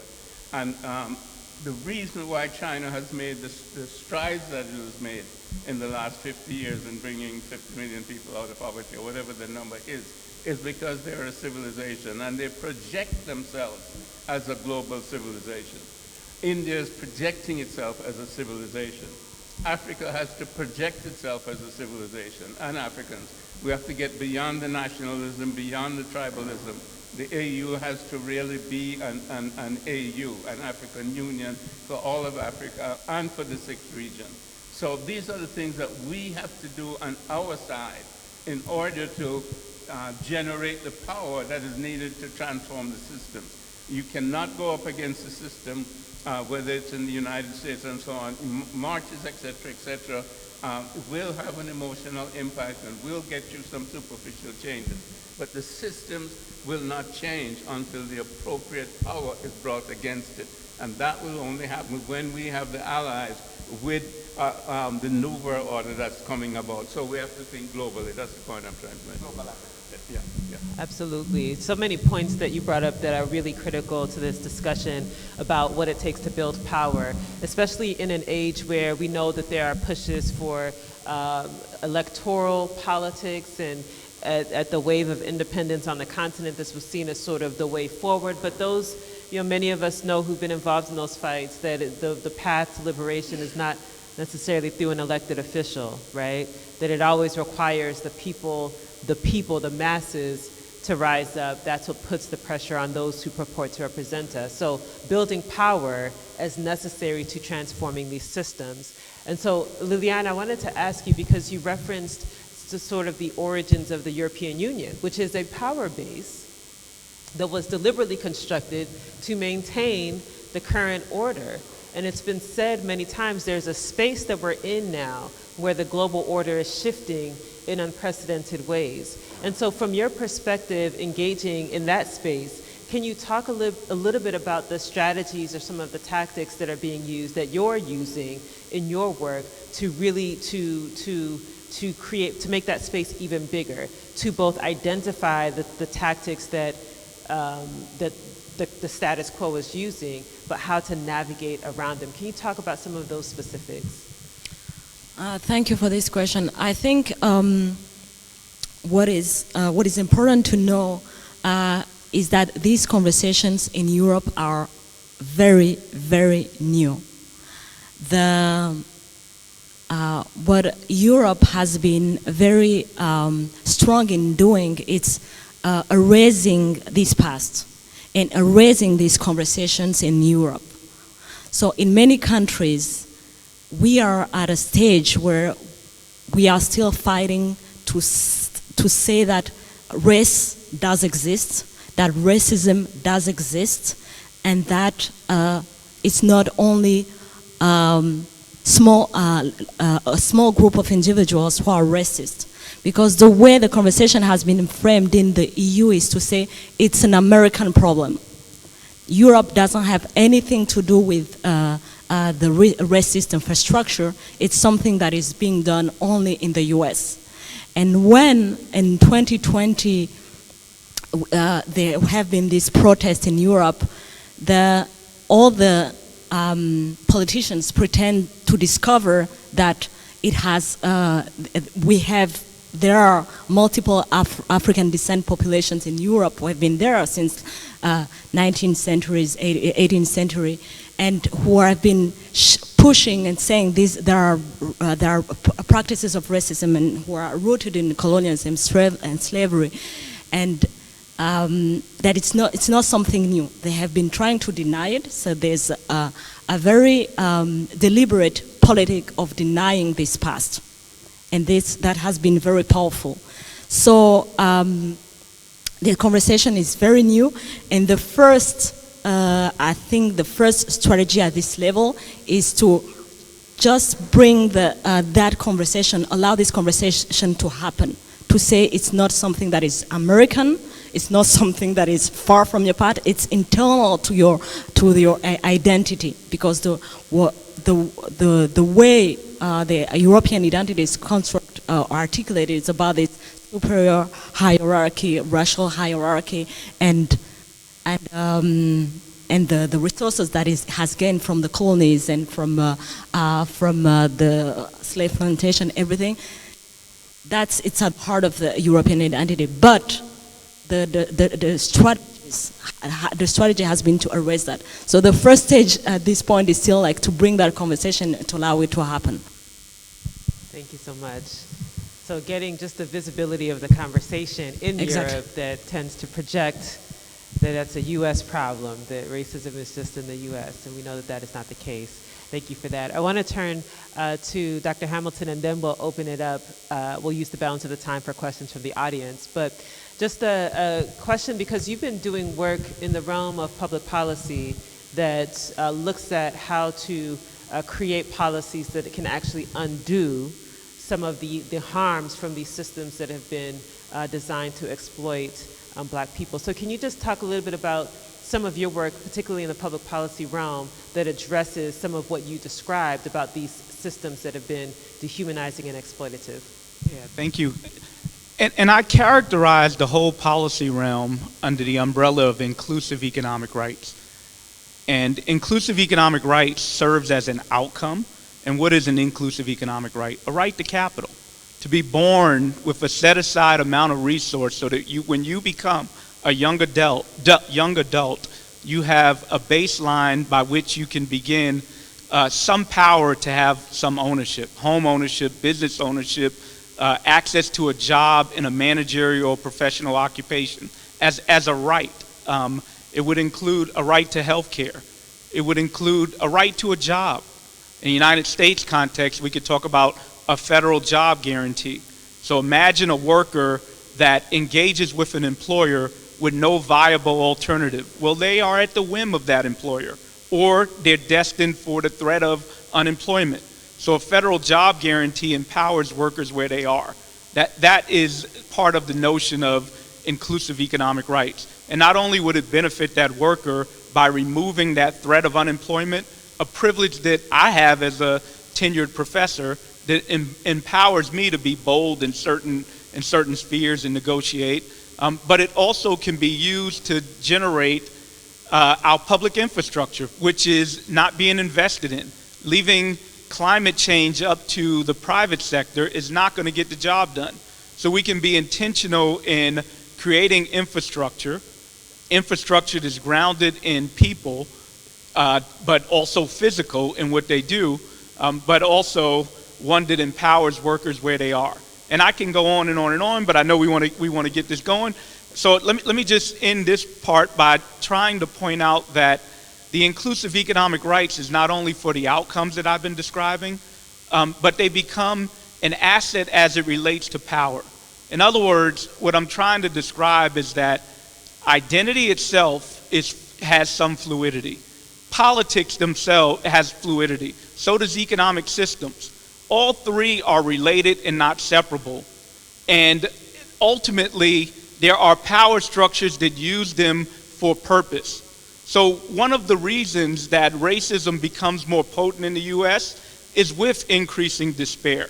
In other words, Donald Trump was able to acquire the power he had in this context in ways that we couldn't have predicted 10 years ago because we had the oxymoronic scenario of economic recovery that was jobless.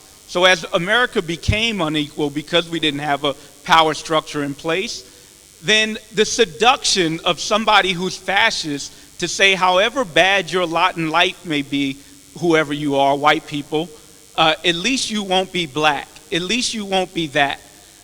White people in America aren't striving, but they're certainly better off than black people.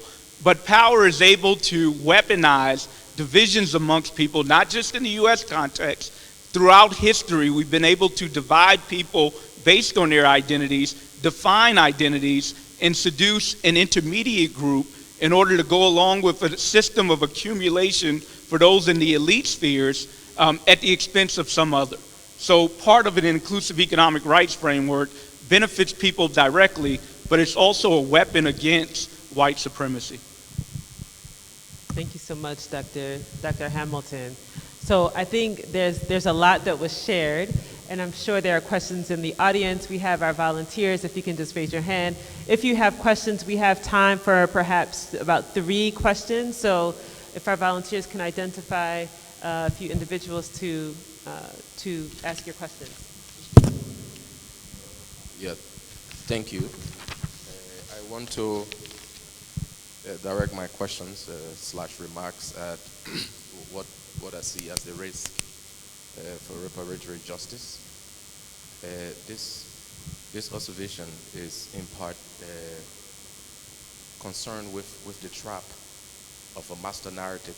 Reparations is much about acknowledgement as it is about truth and justice.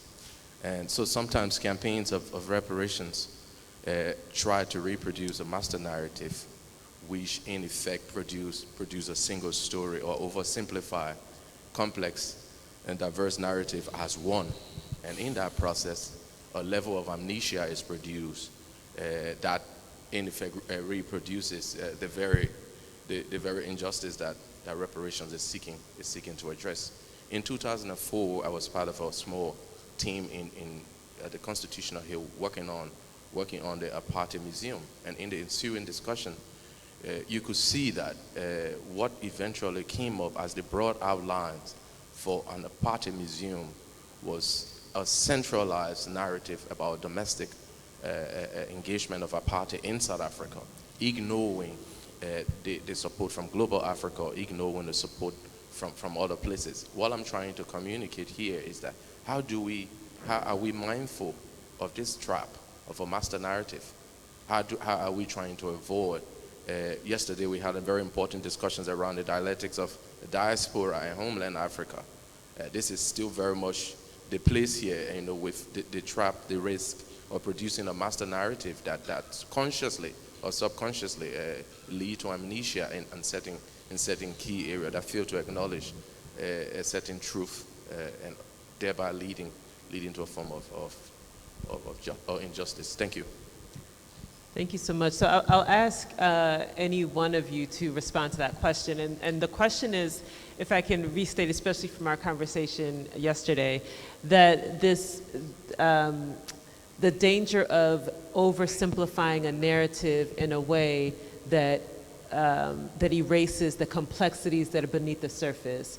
And so one example would be, in fact, we talked about, Jefta from Namibia talked about the government not advocating on behalf of his people because of the internal dynamics in that country.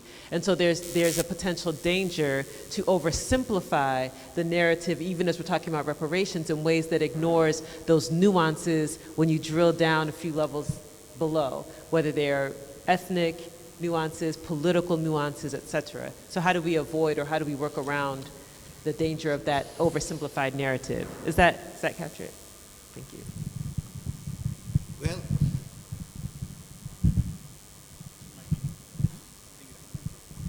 is this on? This question of the oversimplified narrative cuts to the heart of the question of knowledge. And how is it our institutions of higher learning, our institutions of collective solidarity ensures that when we speak about the genocide in Namibia and reparations for the Namibian people, that no ethnic group claims that reparations as something unique to them. The same thing happened in Kenya. In Kenya, we had a situation where the massive violence and destruction in Kenya against the people of Kenya and East Africa. And one ethnic group appropriates it for themselves and cut off other Kenyans from that process. The same thing is going on now in the United States with the creation of ADOS. ADOS is the creation of the Republican right wing to talk about lineage reparations, just like we have in Kenya and in Namibia. This is very dangerous. And it comes back to the role of the university. It comes back to the role of knowledge systems. When apartheid ended because of the massive struggles in all parts of the world against apartheid. The foundations and the governments of North America and Europe went on a campaign to say that the end of apartheid came as a gift because of negotiations to cut off people from the struggles that were going on. The same thing is going on in North America and in Europe. Cut off black people from different parts of the world about a collective understanding of global Africa and the reconstitution of Africa as a center of the reconstruction of the humanity, because Africans have the biggest investment in creating a new society. That's why the dismantling of the structures of racial capitalism devolves on the intellectual project that comes out of global Africa. And I think that's the point that we have to stress. We have to have a collective intellectual project in all parts of global Africa. I'd just like to add a little bit to that. It's not just the responsibility of the universities. Yeah, but it's we all get our news, unfortunately, from CNN and Fox News and the BBC and even Al Jazeera. We need our own African news media that carries African stories. We need this, up and down in terms of communications system. And this is one of the problems, is that the media continues to shape our narrative, and it continues to shape our images that come out of Hollywood and the other areas in which they shape images. And this is part of what we have to do as African people, to develop our own media sources in terms of electronic media as well as just the paper media. I think we've done pretty well with paper media, with newspapers going back to my dad's The Negro World back in 1919, and when he transformed global black politics with the newspaper.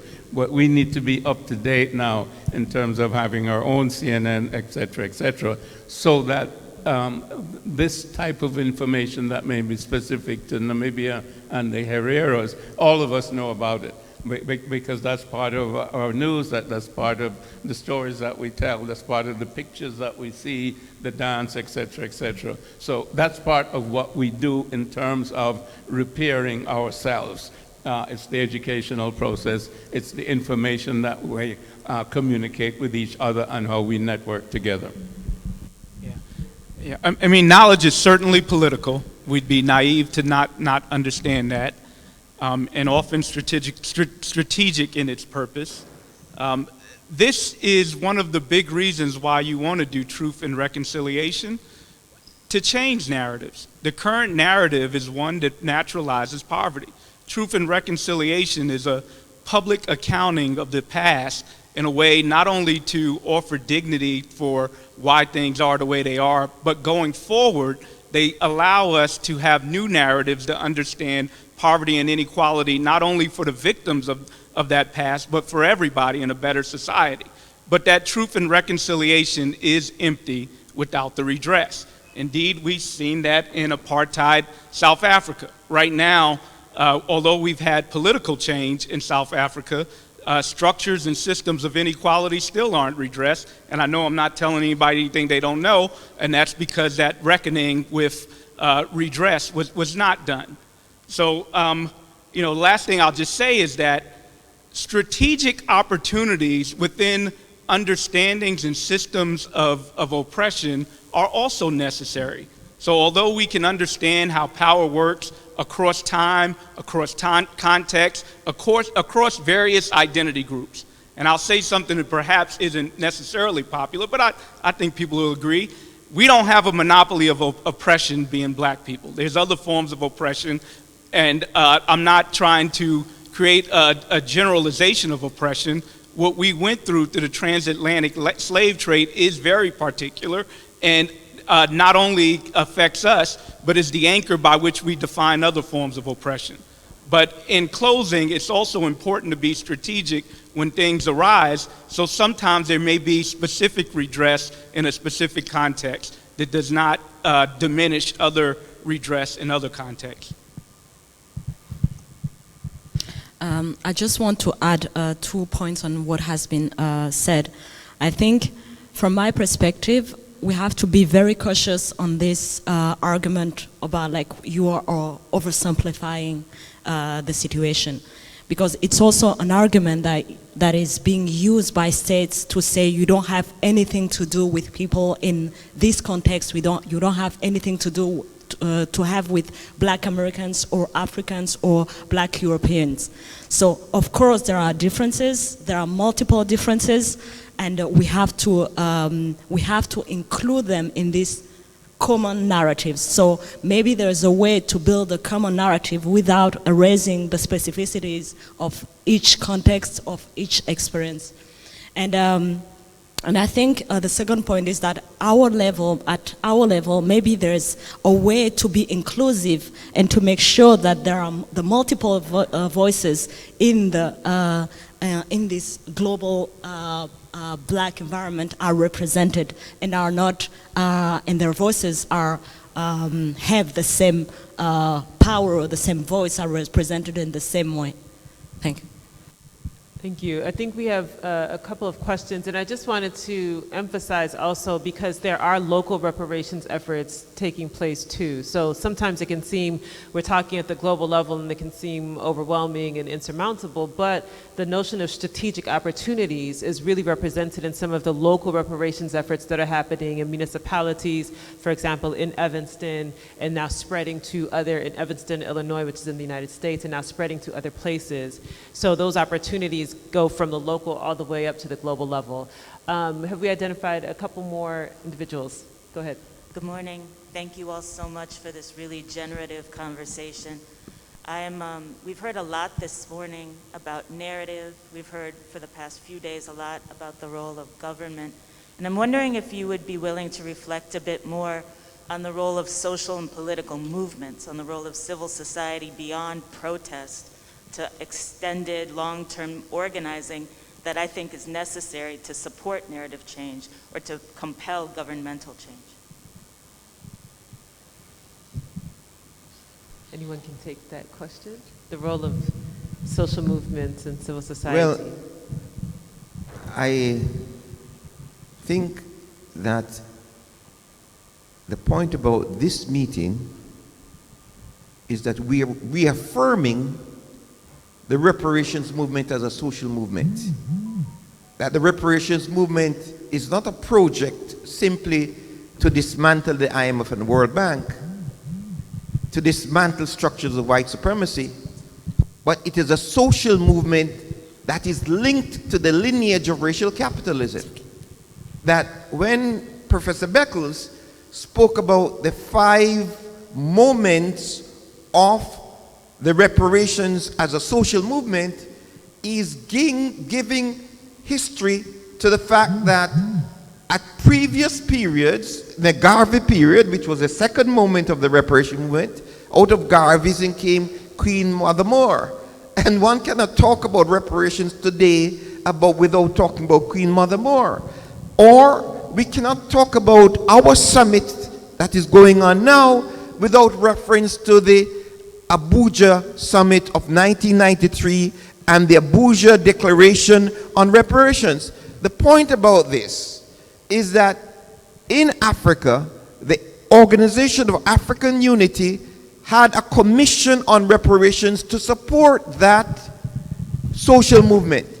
But what has happened since Durban is that since Durban, there's a collective effort by the global structures of the World Bank, the IMF, the European Union, to cut the discussion of the social movement so that to cut off Africans from the reparations question. So the thing they propose is that we should not in Africa talk about reparations because Africans were complicit. So this is why, to enliven the movement, we have to give recognition to those who came before us in this movement. And those who came before us responded to different moments of racial capitalism. Social movements are a necessary ingredient and perhaps the most potent ingredient to achieve justice.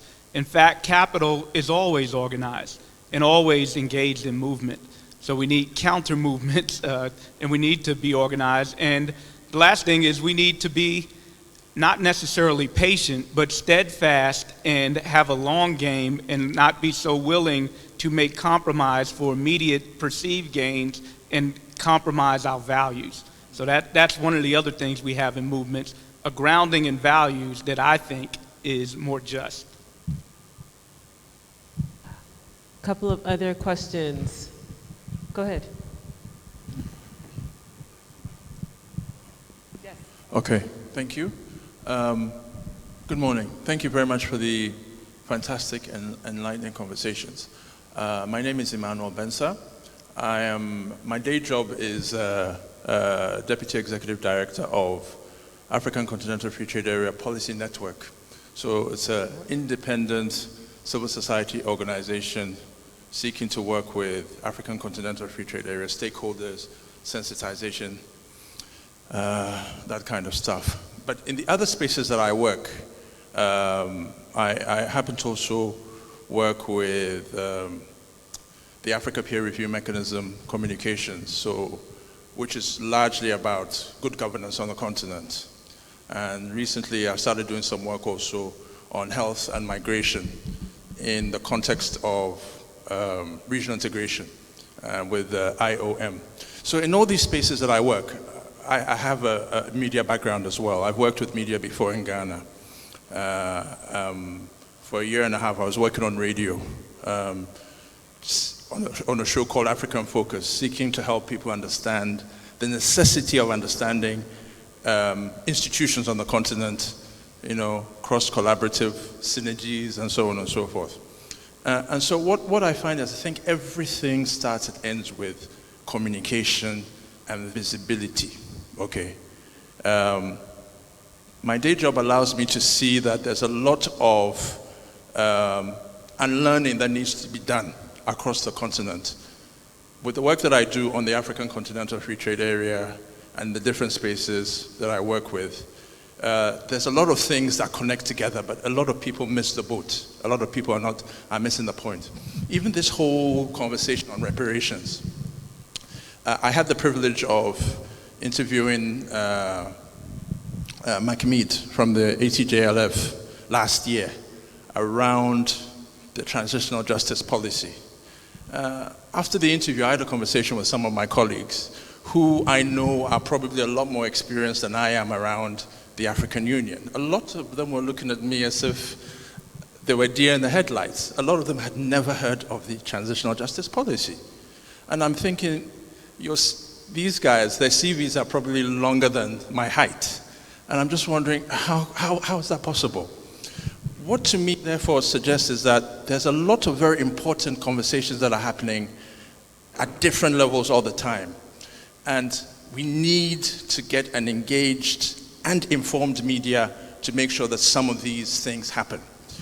What I would like to see personally, I heard things about the Accra Summit and that kind of thing, Accra Declaration, is we need to get a sustained and engaged media across the continent. Yeah, we can talk about African CNN and all those things, but we also need to build a core of media, a core of communicators who understand these policies and are communicating it at regular intervals, at different levels, in different regions across the continent. we all identify with the RECs. Some of us identify more with the RECs, our regional economic communities, than with the larger continental AU. But a lot of people also claim they are integrationists. And some of them are hearing for the first time CARICOM, and I'm looking at them, okay, so you say you're into-regional integration. I'd like to think that it is not only the EU that you think is the best model for regional integration, but surely you must have known that there are other things on the continent and across the ocean. So in winding down, I want to find out from the panel, what do we need to quickly do? And I say quickly because there's a lot of work that needs to be done in capacitating the media and communicators to understand the whole concept around reparations, transitional justice.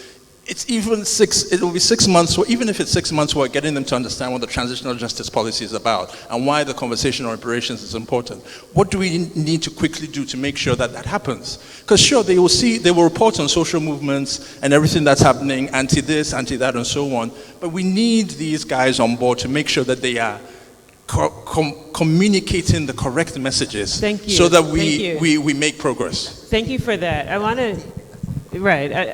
to take a couple of questions. We have a few more minutes on that question, which was around, what can we do to engage the media to increase visibility? And I believe that was addressed in some of the remarks about the need for a narrative, some of those earlier remarks.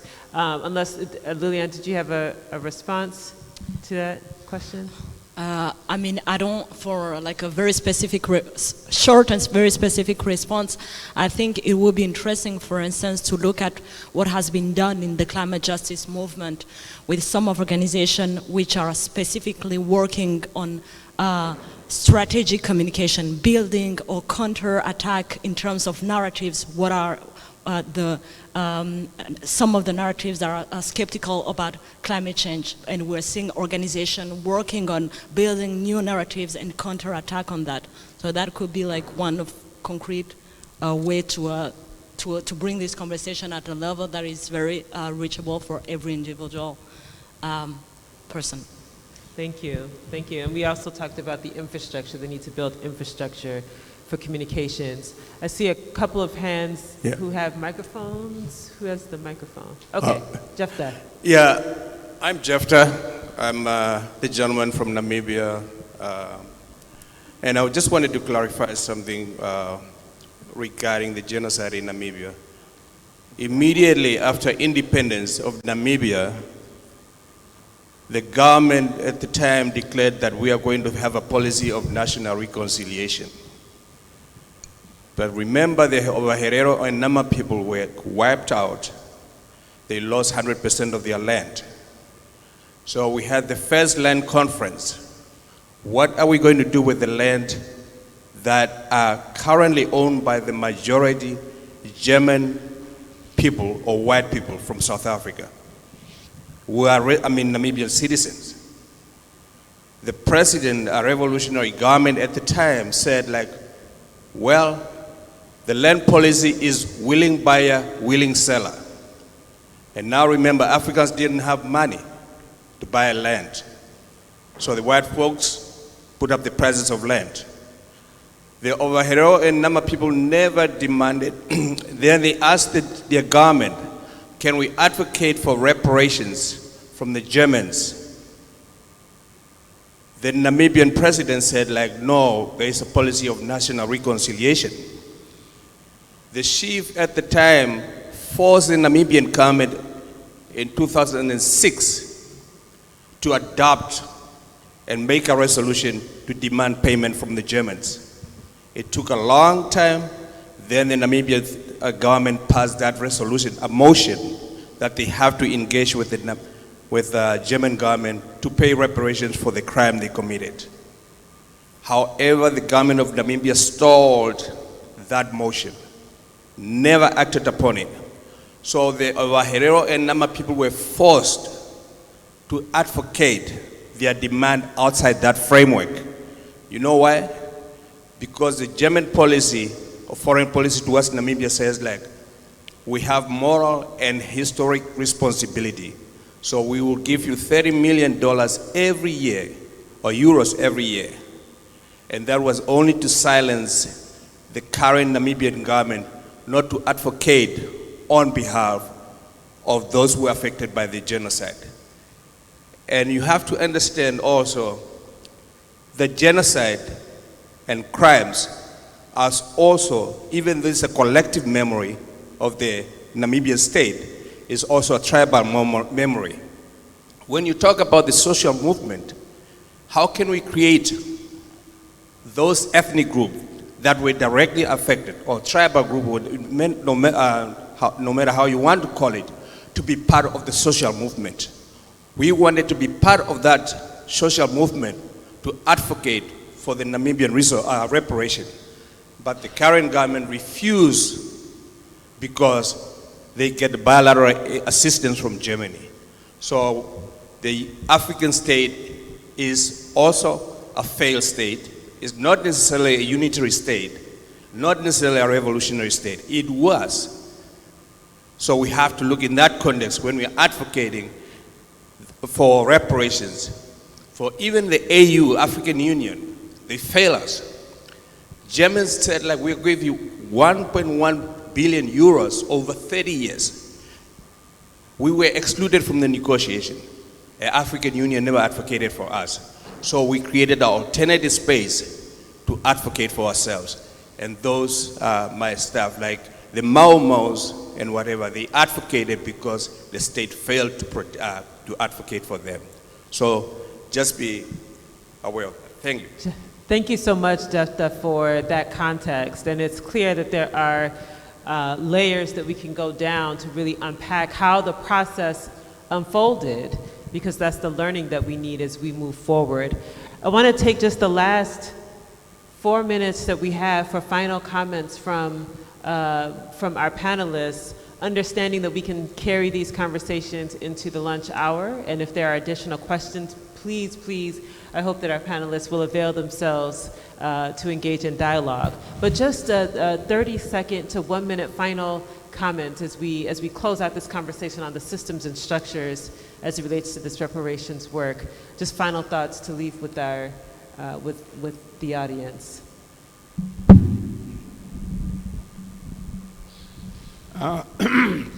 Just that this is a global movement to reconstitute African civilization. It's ongoing, and it will be continuing, generational, and we cannot give up the fight. We have to create those structures and systems that are going to allow us to be victorious in the long run.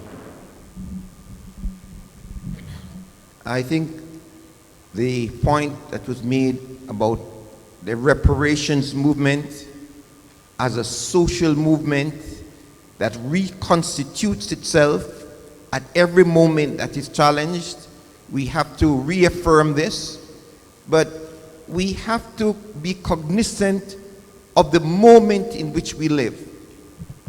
This is a very dangerous moment.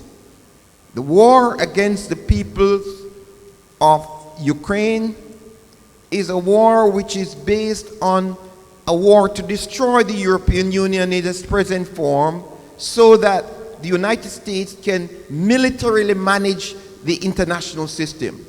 The military management of the international system is based on the dollar as a currency of world trade. The provocation against China is to further military management of the international system and to further the ideas of white supremacy. And Africans have to be clear that we cannot be caught into any battle to reconstitute white supremacy in the name of democracy and freedom. Because the ideas that the United States are putting forward is to reconstitute capitalism and white hegemony. That is why the dismantling of the IMF, the World Bank, the World Trade Organization requires the engagement at every level to dismantle the structures of white supremacy. I don't know if Cheryl Grills is in the room, but yesterday we were on the bus talking about, I invoked the term, and I'm glad we're having this panel on systems, I said there's a science to oppression, and I think she aptly corrected me and characterized it as a playbook that we see all over the place. So there's a strategy, a playbook by which we oppress people. I think that in an inclusive economic rights frame, reparations has to be a cornerstone. It has to be a cornerstone because it includes that truth and reconciliation to change the politics of ways we understand poverty and inequality, but it also is the most direct way to redress the past, especially in our current system by which the past itself has a big impact on one's ability to have choice and freedom going forward.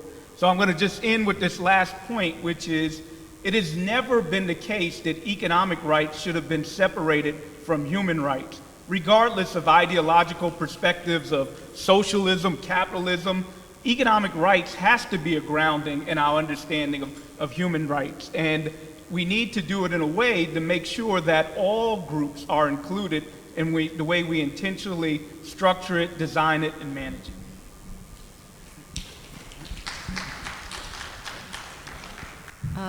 I think I would like to conclude by saying that we have a challenge here in terms of we having these conversations which are very enriching, but which can also be very abstract for some actors. And for some actors, we were talking about civil society actors. So the challenge for me is to see how can we make a link between these global systems and the reality of people on the ground. And one key example for me is the issue of the vaccines, the COVID vaccine, and the rules that the World Trade Organizations and the reality of the fact that 76% of the people in the global north are vaccinated, and here in the global south, we see I think 70% of the population. So how can we make this conversation, bring them at the level that are very concrete in that can move them in a way that they can engage into these conversations? Thank you so much. Can we give our panelists a round of applause?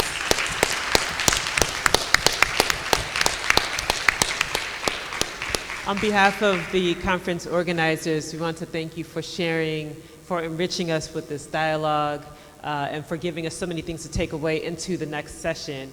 At this time, I would like to turn the mic over to Mahmoud just for some housekeeping announcements as we prep for lunch and a break.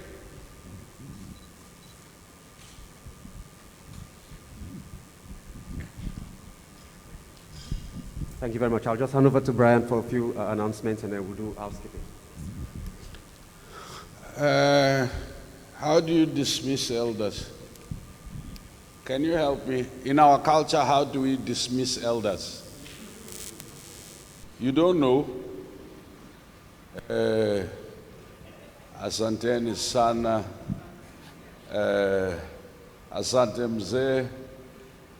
I don't know who's mzee. Between the two. Mzee means old man. Yeah, Mzee Saidi hapa. Let's be useful. Why No. Mzee means you are so wise, you are getting to Zion. Mzee.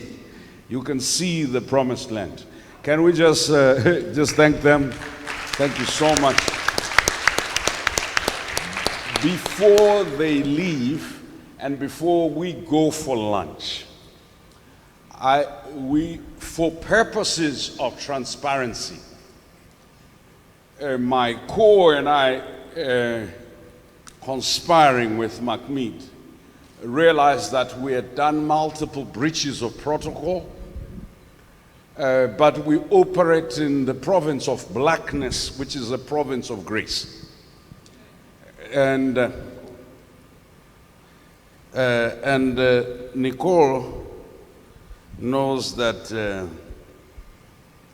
she's part of this conspiracy all the time. So, Ms. Jones, the sins of the brothers and sisters are your sins too.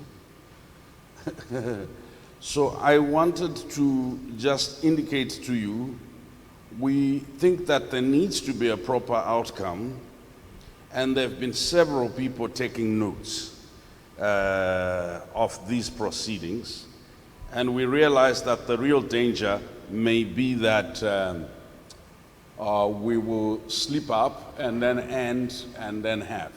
So some of the elders have been taking copious notes, and some of them have been on these streets for many years.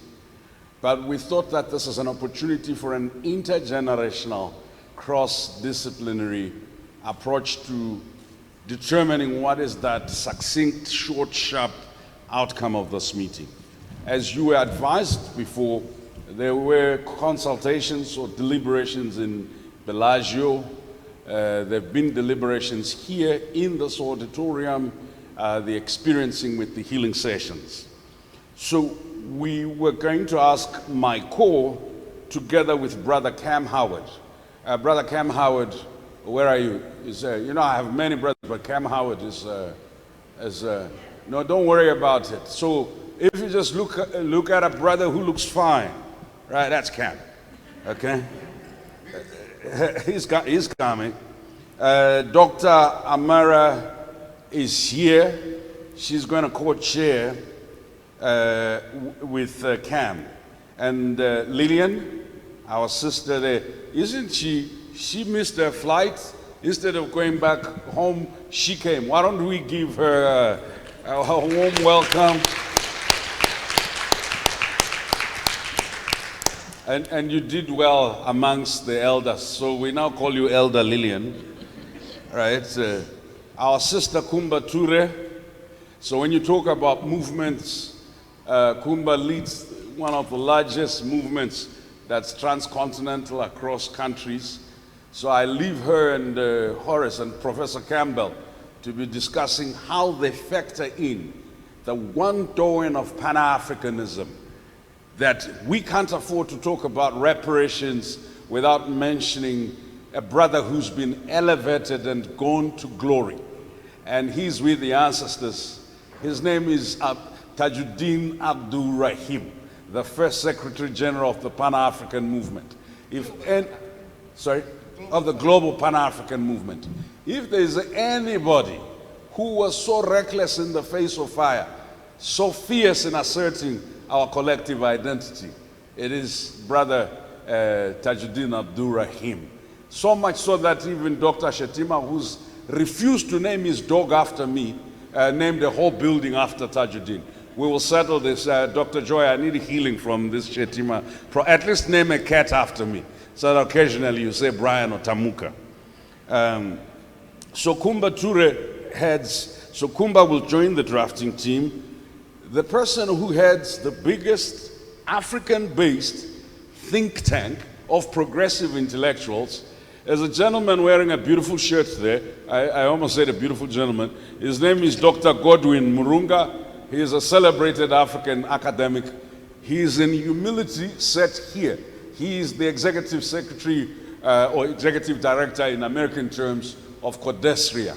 Codesria, for those of you who followed the continent, is a premier progressive platform where all those who sought to shape narrative on the continent from the right side of history have been associated with. So Godwin, you will join. Dr. Joy, we feared that if we put intellectuals and movement people, they may miss the healing aspect. So we're going to request Dr. Joy to join them. And all of you, he has a twin brother who from all places is born in Zimbabwe. From Zimbabwe in a very small place called Bulawayo. Derek, you will join. Now, we're going to assign you a room. They're going to be joined by the elders and other volunteers. We didn't want a rally. If you would like to be part of crafting that statement, it's okay. I'd suggest that first and foremost, those of you who want to participate but don't want to sit through the dialogue of crafting the statement, you can send language from what you heard and you observed. You can send that language to McMead or to Dr. Amara here, right? Miss You know our sister, you know you are part of this, right? Yeah, yeah. I don't need to mention you by name. May the Lord bless you, right? And the ancestors give you long life. The elders, Dr. Ron Daniel. So nobody, one-man secretariat. I mean, I don't know where you trained, whether it is you who trained him or it's a one-man secretariat. I was sitting next to him, just thinking, Dr. Ron is just scribbling. You know, at a certain age and stage of wisdom, you can write. So I was like, what is he writing? And then when we ended the meeting, he had a biographical deduction of the meeting and interpretation of what everybody said. So Dr. Ron, we expect that you will join this. Dr. Harvey, I didn't know when you would arrive and if you would be jet lagged. You and your young elder next to you, we've asked that you join together with Professor Beckles. I don't know where Professor Beckles is. Professor Beckles told us so many stories yesterday. I would like to demand that the conference create a Beckles war room story moment so that at least you can get that Beckles moment. Now, this list is not exhaustive. If you feel by some reason there's been an oversight of your brilliant capability to capture a revolutionary zeal with revolutionary precision, please, the revolution is not by invitation or courtesy. Join. Just hold on to Amara and you will know where the drafting happens. I myself will be participating in the spirit because I believe in the power of black spirits to be everywhere all the time. So I will be in that group, although you may not see me physically. I thank you all. So with those remarks, please thank you. Thank you, elders. Thank you, my sisters. We'll give. When Mahmoud has finished what he's saying, I'm going to ask all the people with cameras to please come and do our traditional. We will take a picture. I'm going to request you, as soon as we come from lunch after the healing session, the first one, during the break, it would be a travesty for us to return to our trenches without taking a picture outside. Did you see the beautiful big sign on the sign that's outside? I would like to request that we go, and please, brothers and sisters who are gifted with capturing moments, please do marshal us towards that moment, and I'll ask for time after Dr. Joy's session during the break that we'll take. I've taken long, but please, when you eat your lunch, remember what they said about accumulation. Don't accumulate so much so that you are sleeping or you are not conscious during the healing session. Thank you.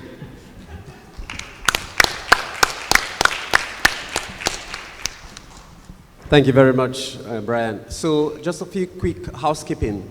After lunch, you will have the session that's going to be facilitated by Dr. Joy DeGaulle. After lunch.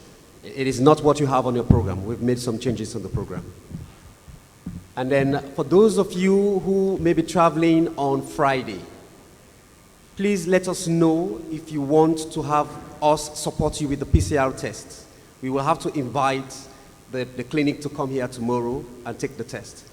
Other than that, the clinic will not be here tomorrow. So if you are traveling, and so put your hand up so that my colleagues can take a hand count. People are watching, so if you want the test, and if you want ATGLF to support you to get the test, please let us know by raising your hand up. And please, it is optional for some people, for others it's mandatory. So that's why we are just asking. And then the next thing is for those, I announced this morning that there are people who are yet to receive their DSAs, ATGLF-sponsored delegates. If you are here as an ATGLF-sponsored delegate and you haven't received your DSA, please contact my colleagues outside of the entrance door. And if you're here as a self-sponsored delegate and you think you owe ATGLF some money, please see those same people again. And I think we have, yes, we also have the Forex guy here. We know that people want to do some shopping, so we've brought somebody to help with foreign exchange, and at a very good rate. The person is outside. Please see Nyamal. Nyamal will help you to take to get the monies changed. I think that's all we have. And thank you very much. We'll have lunch, and then from lunch we'll have Dr. Joy's session. Thank you very much. Please let's have the picture for Dr. Anya. Thank you very much. Thank you very much, everyone. And please join me in thanking Dr. Amara Enya for facilitating the session and for being a... But we have to start there with them. Does that make sense? We got to get with them. Because while we're over here trying to fix things, you got folks, pardon me, crazy as hell. Don't have a clue what's going on. Folks that walk up and go, I ain't no African. I actually had a young man say to me, don't it stink there? Right? I had a young black athlete, incredible young, beautiful, chocolate boy said to me, my mama said, don't you bring home nothing black as you. That's what his mother told him. Don't you bring home nothing black as you.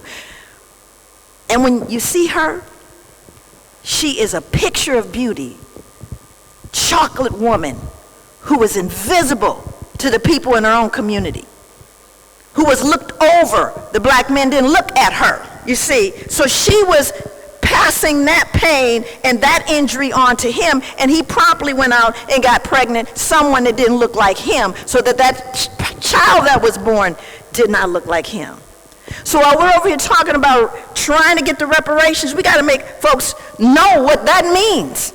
Mental, emotional, spiritual, economic, social, on all levels and in all ways. So that's not my normal introduction, just so you know. I am going to compress, because they always do this to me.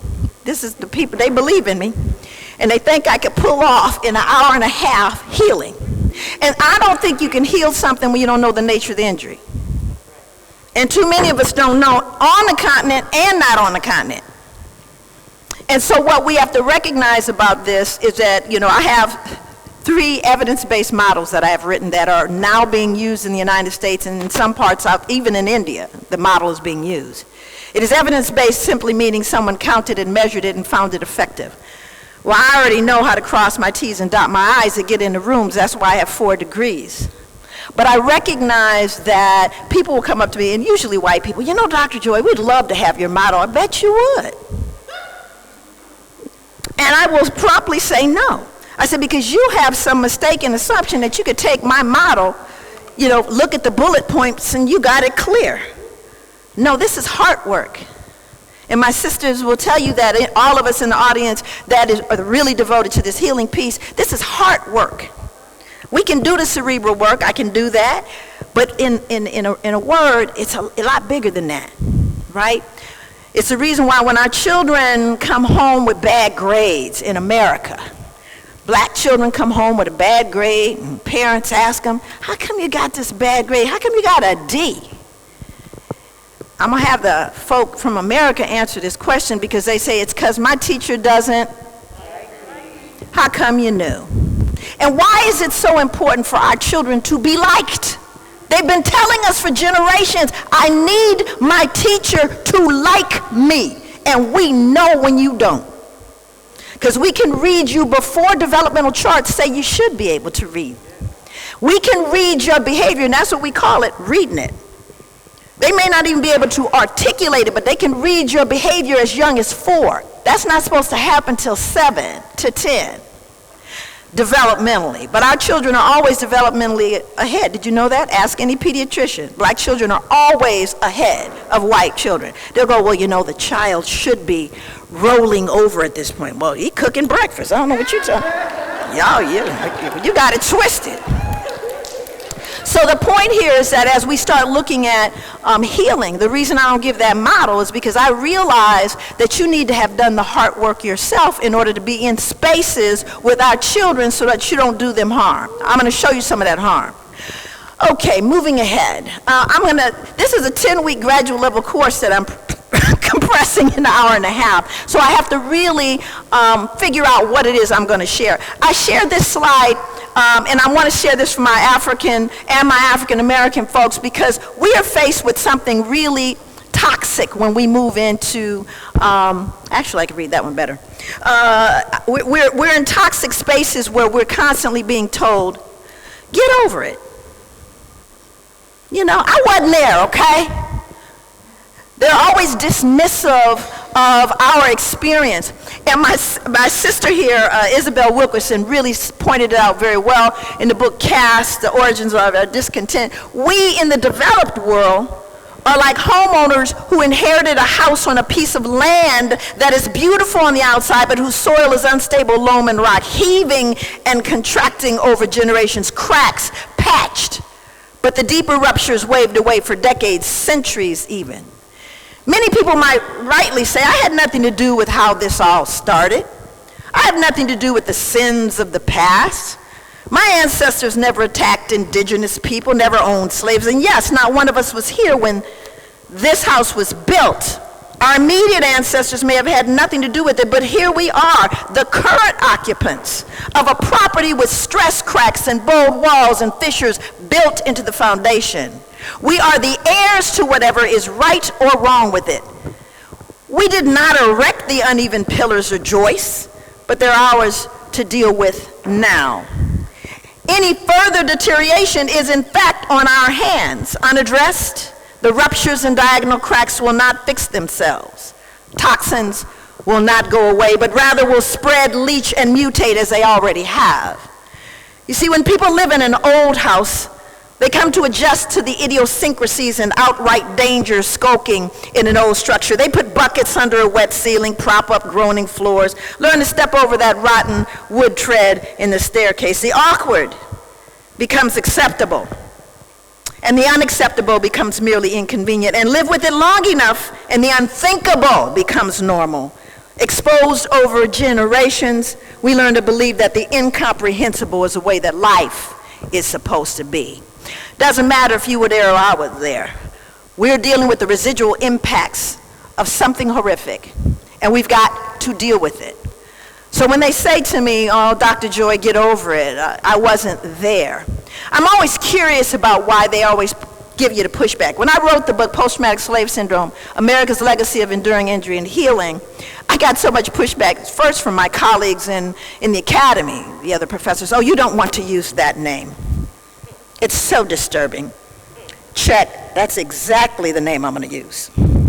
That's exactly it, because it's bothering you that much. That book isn't even written yet, and you're that upset with the title, I'm definitely going to lean into it. And then I started to think about, why is it I can't say slavery? Because in the United States, you know, I believe my sister Nicole made it okay.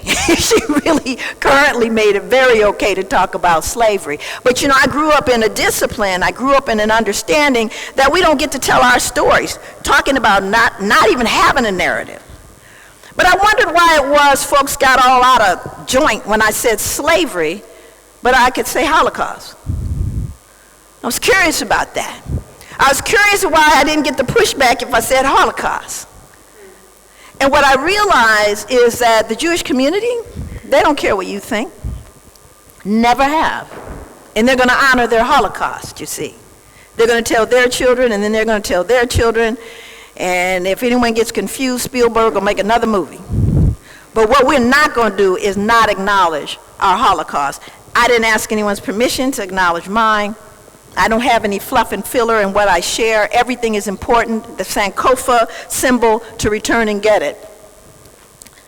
That didn't work. So I'm going to take you through an imagery. I want you to close your eyes. Now, those of you from the continent, you know, I have met some of the nicest folks in the world. You may not be able to relate to this, but if you watch CNN, you'll have the same image. So close your eyes, and I'm going to walk you through. You're in the States. It's nighttime. You're driving your car, and ahead you see some blinking lights. Turns out to be some police cars parked, numerous police cars parked in front of you. You start slowing up as you approach. Beyond the police cars is a yellow tape. Beyond the yellow tape, you see 3 young men with no shirts on their knees with their hands handcuffed behind them. Now open your eyes. I don't know what you saw, but I know what we've been socialized and taught and told is part of that scene. I don't know if you saw blonde-haired, blue-eyed boys. I suspect not. But I know for sure that those images, which are not even don't even make sense statistically speaking. But the bottom line is that's what we see, and guess what? That's what our children see. And that's what our youth see. And this is why the healing is important, because you see, if we want to change the narrative, we've got to change that internal mechanism that is defining who we are and what we believe about what we can be. Does that make sense? We can't, it's not philosophical what I'm talking to you about. This is something that must change. When I say we must heal, that's more than an ask, because it gets buried in the DNA if we don't. We can't, you can't fool the DNA. So we got to appreciate that after a while, trauma will reflect itself in expressions of the DNA. And we have several hundred years of trauma, visited by, new trauma.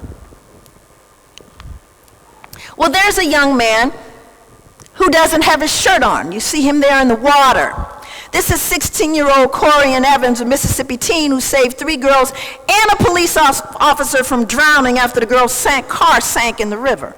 But see, that's not the images we see. We might even get frightened when we first see the picture, because we're used to not seeing anything good. We're used to not seeing these images. We're used to not seeing the tenderness of a black father, the scholarship of young black men, the love of black people and black men for one another. Those are not the images we see. And it's not that they're not available. This is African American women physicians. I remember reading an article about an African doctor, black woman, who said, "My black skin makes my white coat disappear." She walked into the waiting room to greet her patients, and they said, "Where is the doctor?" Because they saw black skin, you see. And some of those folks that said that looked just like her. Let's be clear. Good friend of mine, African American flight crew of his, I asked him to take a picture and send it to me. This is not the images that we see in terms of what can be.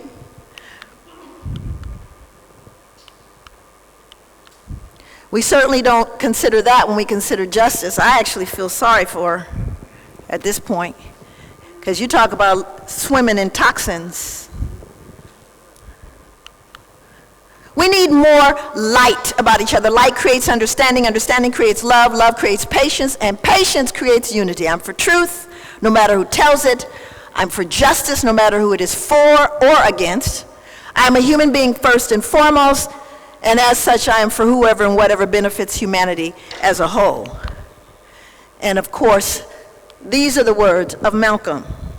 But we don't actually see Malcolm as a multidimensional, complex human being. We see him how he's been painted and the narrative that has been given to us. And unless we do the deep dive, we will not see anything more. And what I'm saying to you, everyone, every major system in America, every major system has at its root white supremacy. Every major system. So when we start talking about dismantling, I can understand why Sister Nicole said, "I don't know, we're going to ever get this, yeah, it's a lot." But I do know that my ancestors saw a lot worse and believed a lot further. So I recognize that we have to move through this. And when we start talking about this whole idea of being a full human being, and the sister said the other day, what it means to be black is to be human. We have not lost our humanity, even through all of this. And when we start looking, again, a system cannot fail those who it was never meant to protect. W.E.B., we got Malcolm, we got Harriet. You know, Harriet said she could have freed more enslaved people if only what? If only they knew. If only they knew. So first it is to know, then it is to do. And we got Fannie Lou Hamer here, Carter G, Elizabeth Eccles. So what we're recognizing Eckford here. So these are people who have done the work through worse times, technically. But I don't know, we're getting pushed pretty far back into that insanity. Dink Nash, most of you know Dink Nash, Australopithecus, lived 3.2 million years ago. They just discovered recently new bones, you know, older bones. Not a lot older, but older. And that was in South Africa. Of course, wherever you're going to find it, it's going to be Africa, that's for sure. No doubt, arguably one of the most important finds in human history, and they called her Lucy. Stay with me, because again, these are things that become very important. This is a truth hidden in plain sight. And when things get hidden, they become secrets, and secrets make us sick. So, why did they call her Lucy? When you say Lucy, you see, it seems like she might have been from, I don't know, Boston.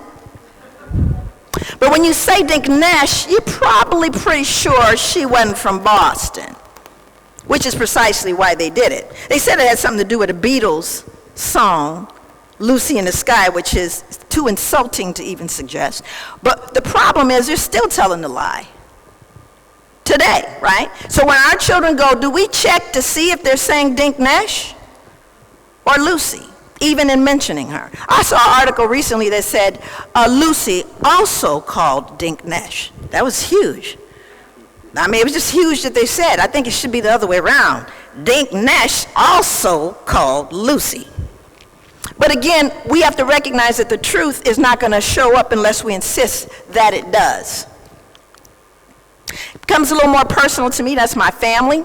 My son at the bottom, holding my granddaughter and my grandson there, his wife, Eden in the middle, her parents, having just seen the bones of Dink Nash.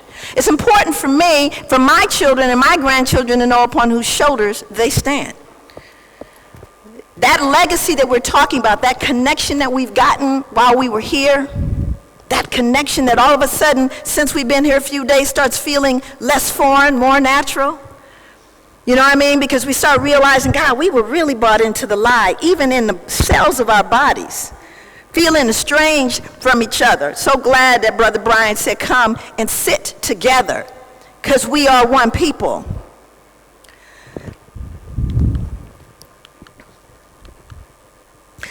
Again, recognizing that, and of course, African Americans are taught the same history as the rest of Americans. And our beginnings did not begin with, obviously, with slavery. It began with empires and greatness and amazing civilization. And so it's important that we understand that as we move through this process and not believe in any intrinsic inferiority or pathology. I'm actually going to skip this slide. I'll tell you what it was about. It's written by Albert Einstein. And I usually put it in there because, you know, folks get so tore up when I give the presentation. I give them something to warm them up. And he basically talked about our problem as human beings is we suffer a delusion of feeling we're disconnected when in every way we are intrinsically connected as a human race. Only rule I have, let me tell you about lying. I believe that truthfulness is the foundation of all human virtues, and I believe that if you are not truthful, you cannot be well. When I've had people in therapy, it doesn't matter what they present with. At the end of the day, it's a secret. That secret starts pouring out, and then the healing starts happening. So we got to tell the truth. And here's a problem with a lie. The problem with a lie is you got to keep up with it. Oh my God, they're going to talk to Brother Cam. I got to call them because they don't know the lie. I got to tell them the lie so that they don't expose me. You don't have to keep up with the truth. The truth stands on its own. And so when people lie, they have to buttress the lie over and over and more elaborately. Does that make sense? One of my favorite statements from W.E.B. One is astonished in the study of history at the recurrence of the idea that evil must be forgotten, distorted, skimmed over. We must not remember that Daniel Webster got drunk. but only remember he was a splendid constitutional lawyer. We must forget that George Washington was a slave owner and simply remember the things we regard as credible and inspiring. Difficulty, of course, with this philosophy is that history loses its value as an incentive and example. It paints perfect men and noble nations, but it does not tell the truth. So I want to talk about the truth here. People like numbers. And those of us that are working in spaces where we are working with corporations and we know the evils of corporations, and the thing that I learned from Brother Brian that really humbled me was to understand the level of stranglehold that these corporations still have, their tentacles spreading throughout Africa and taking the life out of Africa. Those corporations are still there, hidden in plain sight. So what I recognize is that if just a cursory look at these numbers, cursory look, and you can see that the majority of the world is a world of color, no doubt about it. Always been the truth. Always been the truth. But somehow we act like we don't know this. And we also know that among the folks on this list, there's one group that is shrinking in number. And that is Europeans. Europeans are shrinking in number. There are more of them dying than being born. And there is I'm going to say it, and I'm going to say it throughout this, a pathological fear associated with that reality. Pathological fear. Now, I grew up, honestly, I remember saying this to my grandkids, because I'm 64. I grew up with 3 channels, ABC, NBC, and CBS. That was the 3 channels that we had when I was growing up in the States. And the television went off at night. My grandchildren didn't roll on the floor laughing. They roll on the floor. That TV don't go on. I said, yes, it did. A little sign showed up. It was off. Done. But when I saw that television, I saw Ozzie and Harriet, Father Knows Best, Leave It to Beaver. The world was white. Now, I want you to look at those numbers, but what they showed me was that the world was white, or what was important in the world was white. And now, you know, we're not bound by these same things, but these numbers are upsetting people. So I want to go with a very elementary question. Elementary question. I always pull it out every now and then. Just every now and then. It should be the same answer as when I was in 4th grade. We haven't had a continental shift far as I know. So I went, like any respectable person, to the internet when I looked this up the first time. And the internet gave me the definition. There's 3 parts to the assignment. I want you to define what a continent is. I want you to name them. And the third one is place it on a map. A continent is defined as a large landmass completely surrounded by water. Okay, great. We got answer number 1. Answer number 2, name the continents. 7 continents are North America, South America, Europe, Asia, Africa, Australia, and Antarctica. Okay. I'm at the stage now where I'm trying to put the little things on the map. And what you should be experiencing right now is something called cognitive dissonance. Cognitive dissonance occurs when you are simultaneously holding conflicting beliefs, ideas, attitudes. Okay? I told you the rule. I told you the definition, and I dared you to question it. Europe is neither large nor surrounded by water. How did it ever get to be a continent? Wait a minute, stay with me.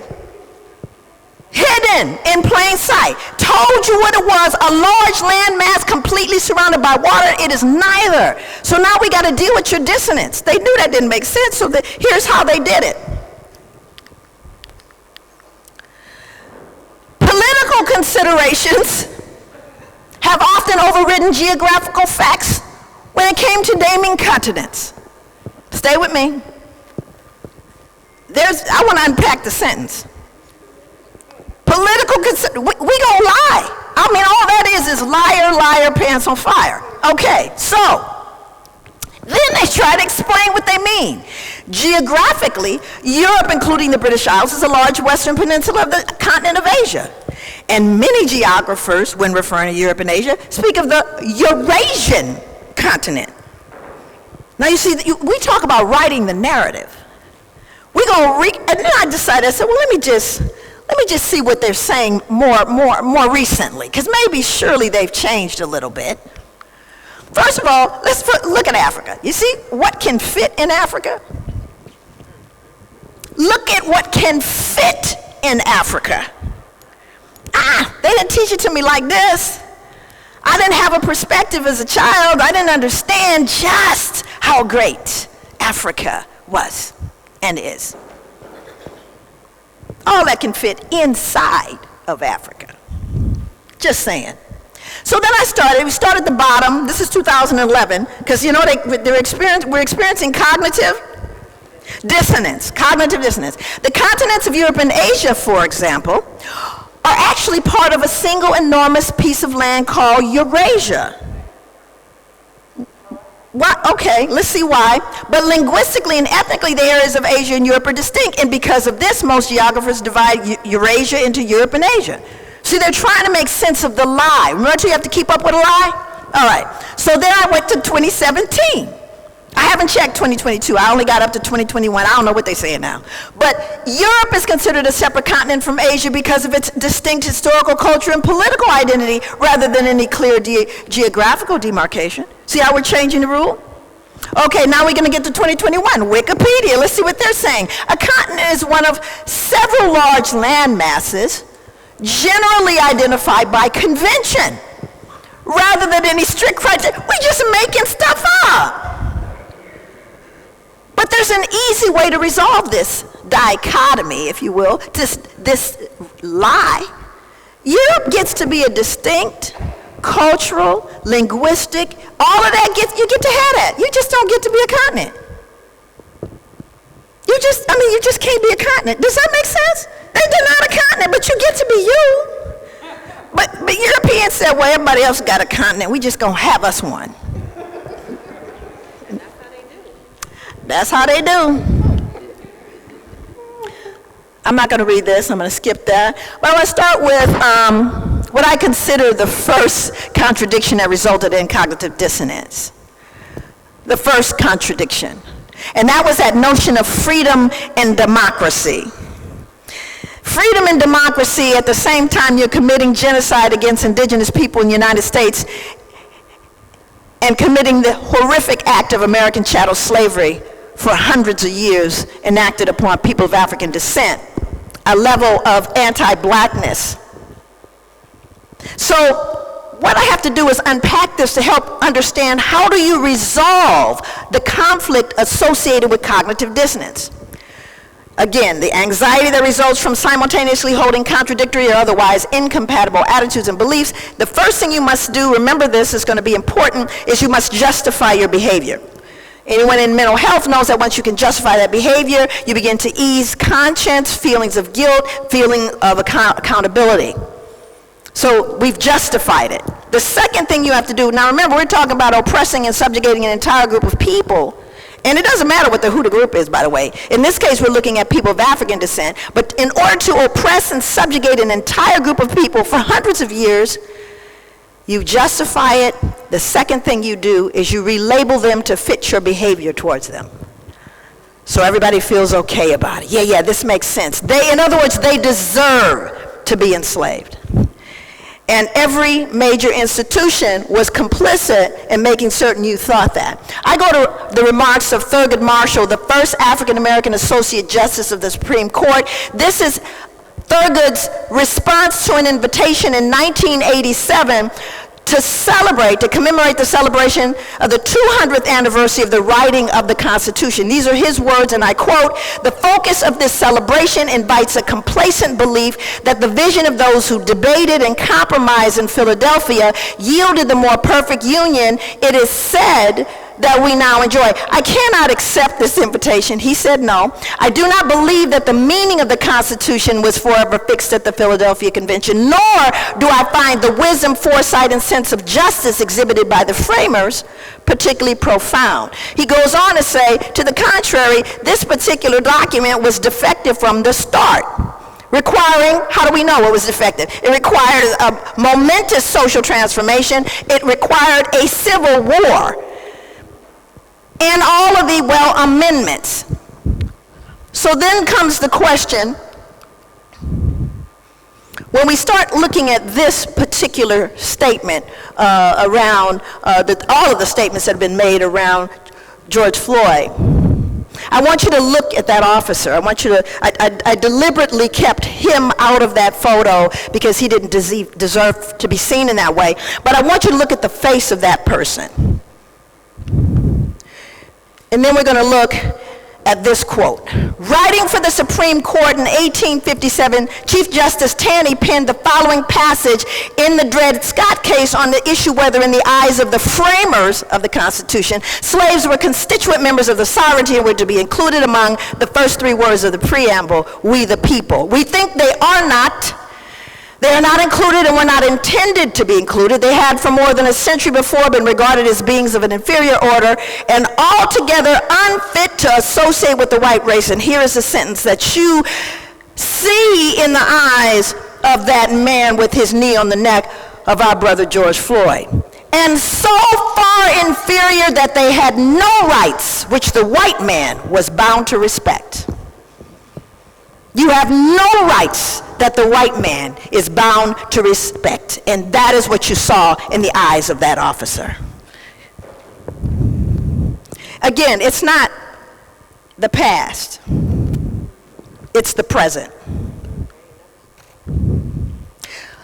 Again, WEB, but in the propaganda against the Negro since emancipation in this land, we face one of the most stupendous efforts the world ever saw to discredit human beings, an effort involving, let's look at the list, universities, history, science, social life, and religion. In my book, Post-Traumatic, I looked at history, science, politics, religion, education, medicine, media, and law. I didn't exhaust the list.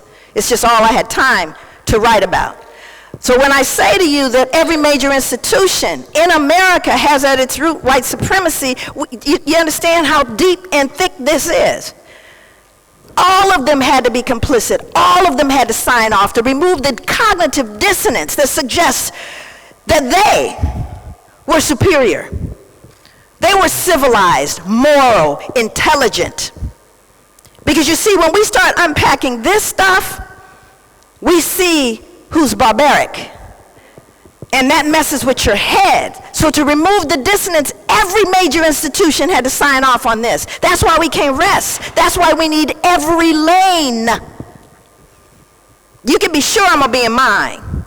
And now after this conference, I can be sure that who my brothers and sisters are that are in those other lanes that I don't know enough about. Does that make sense? That we all got to lean in, wherever we are.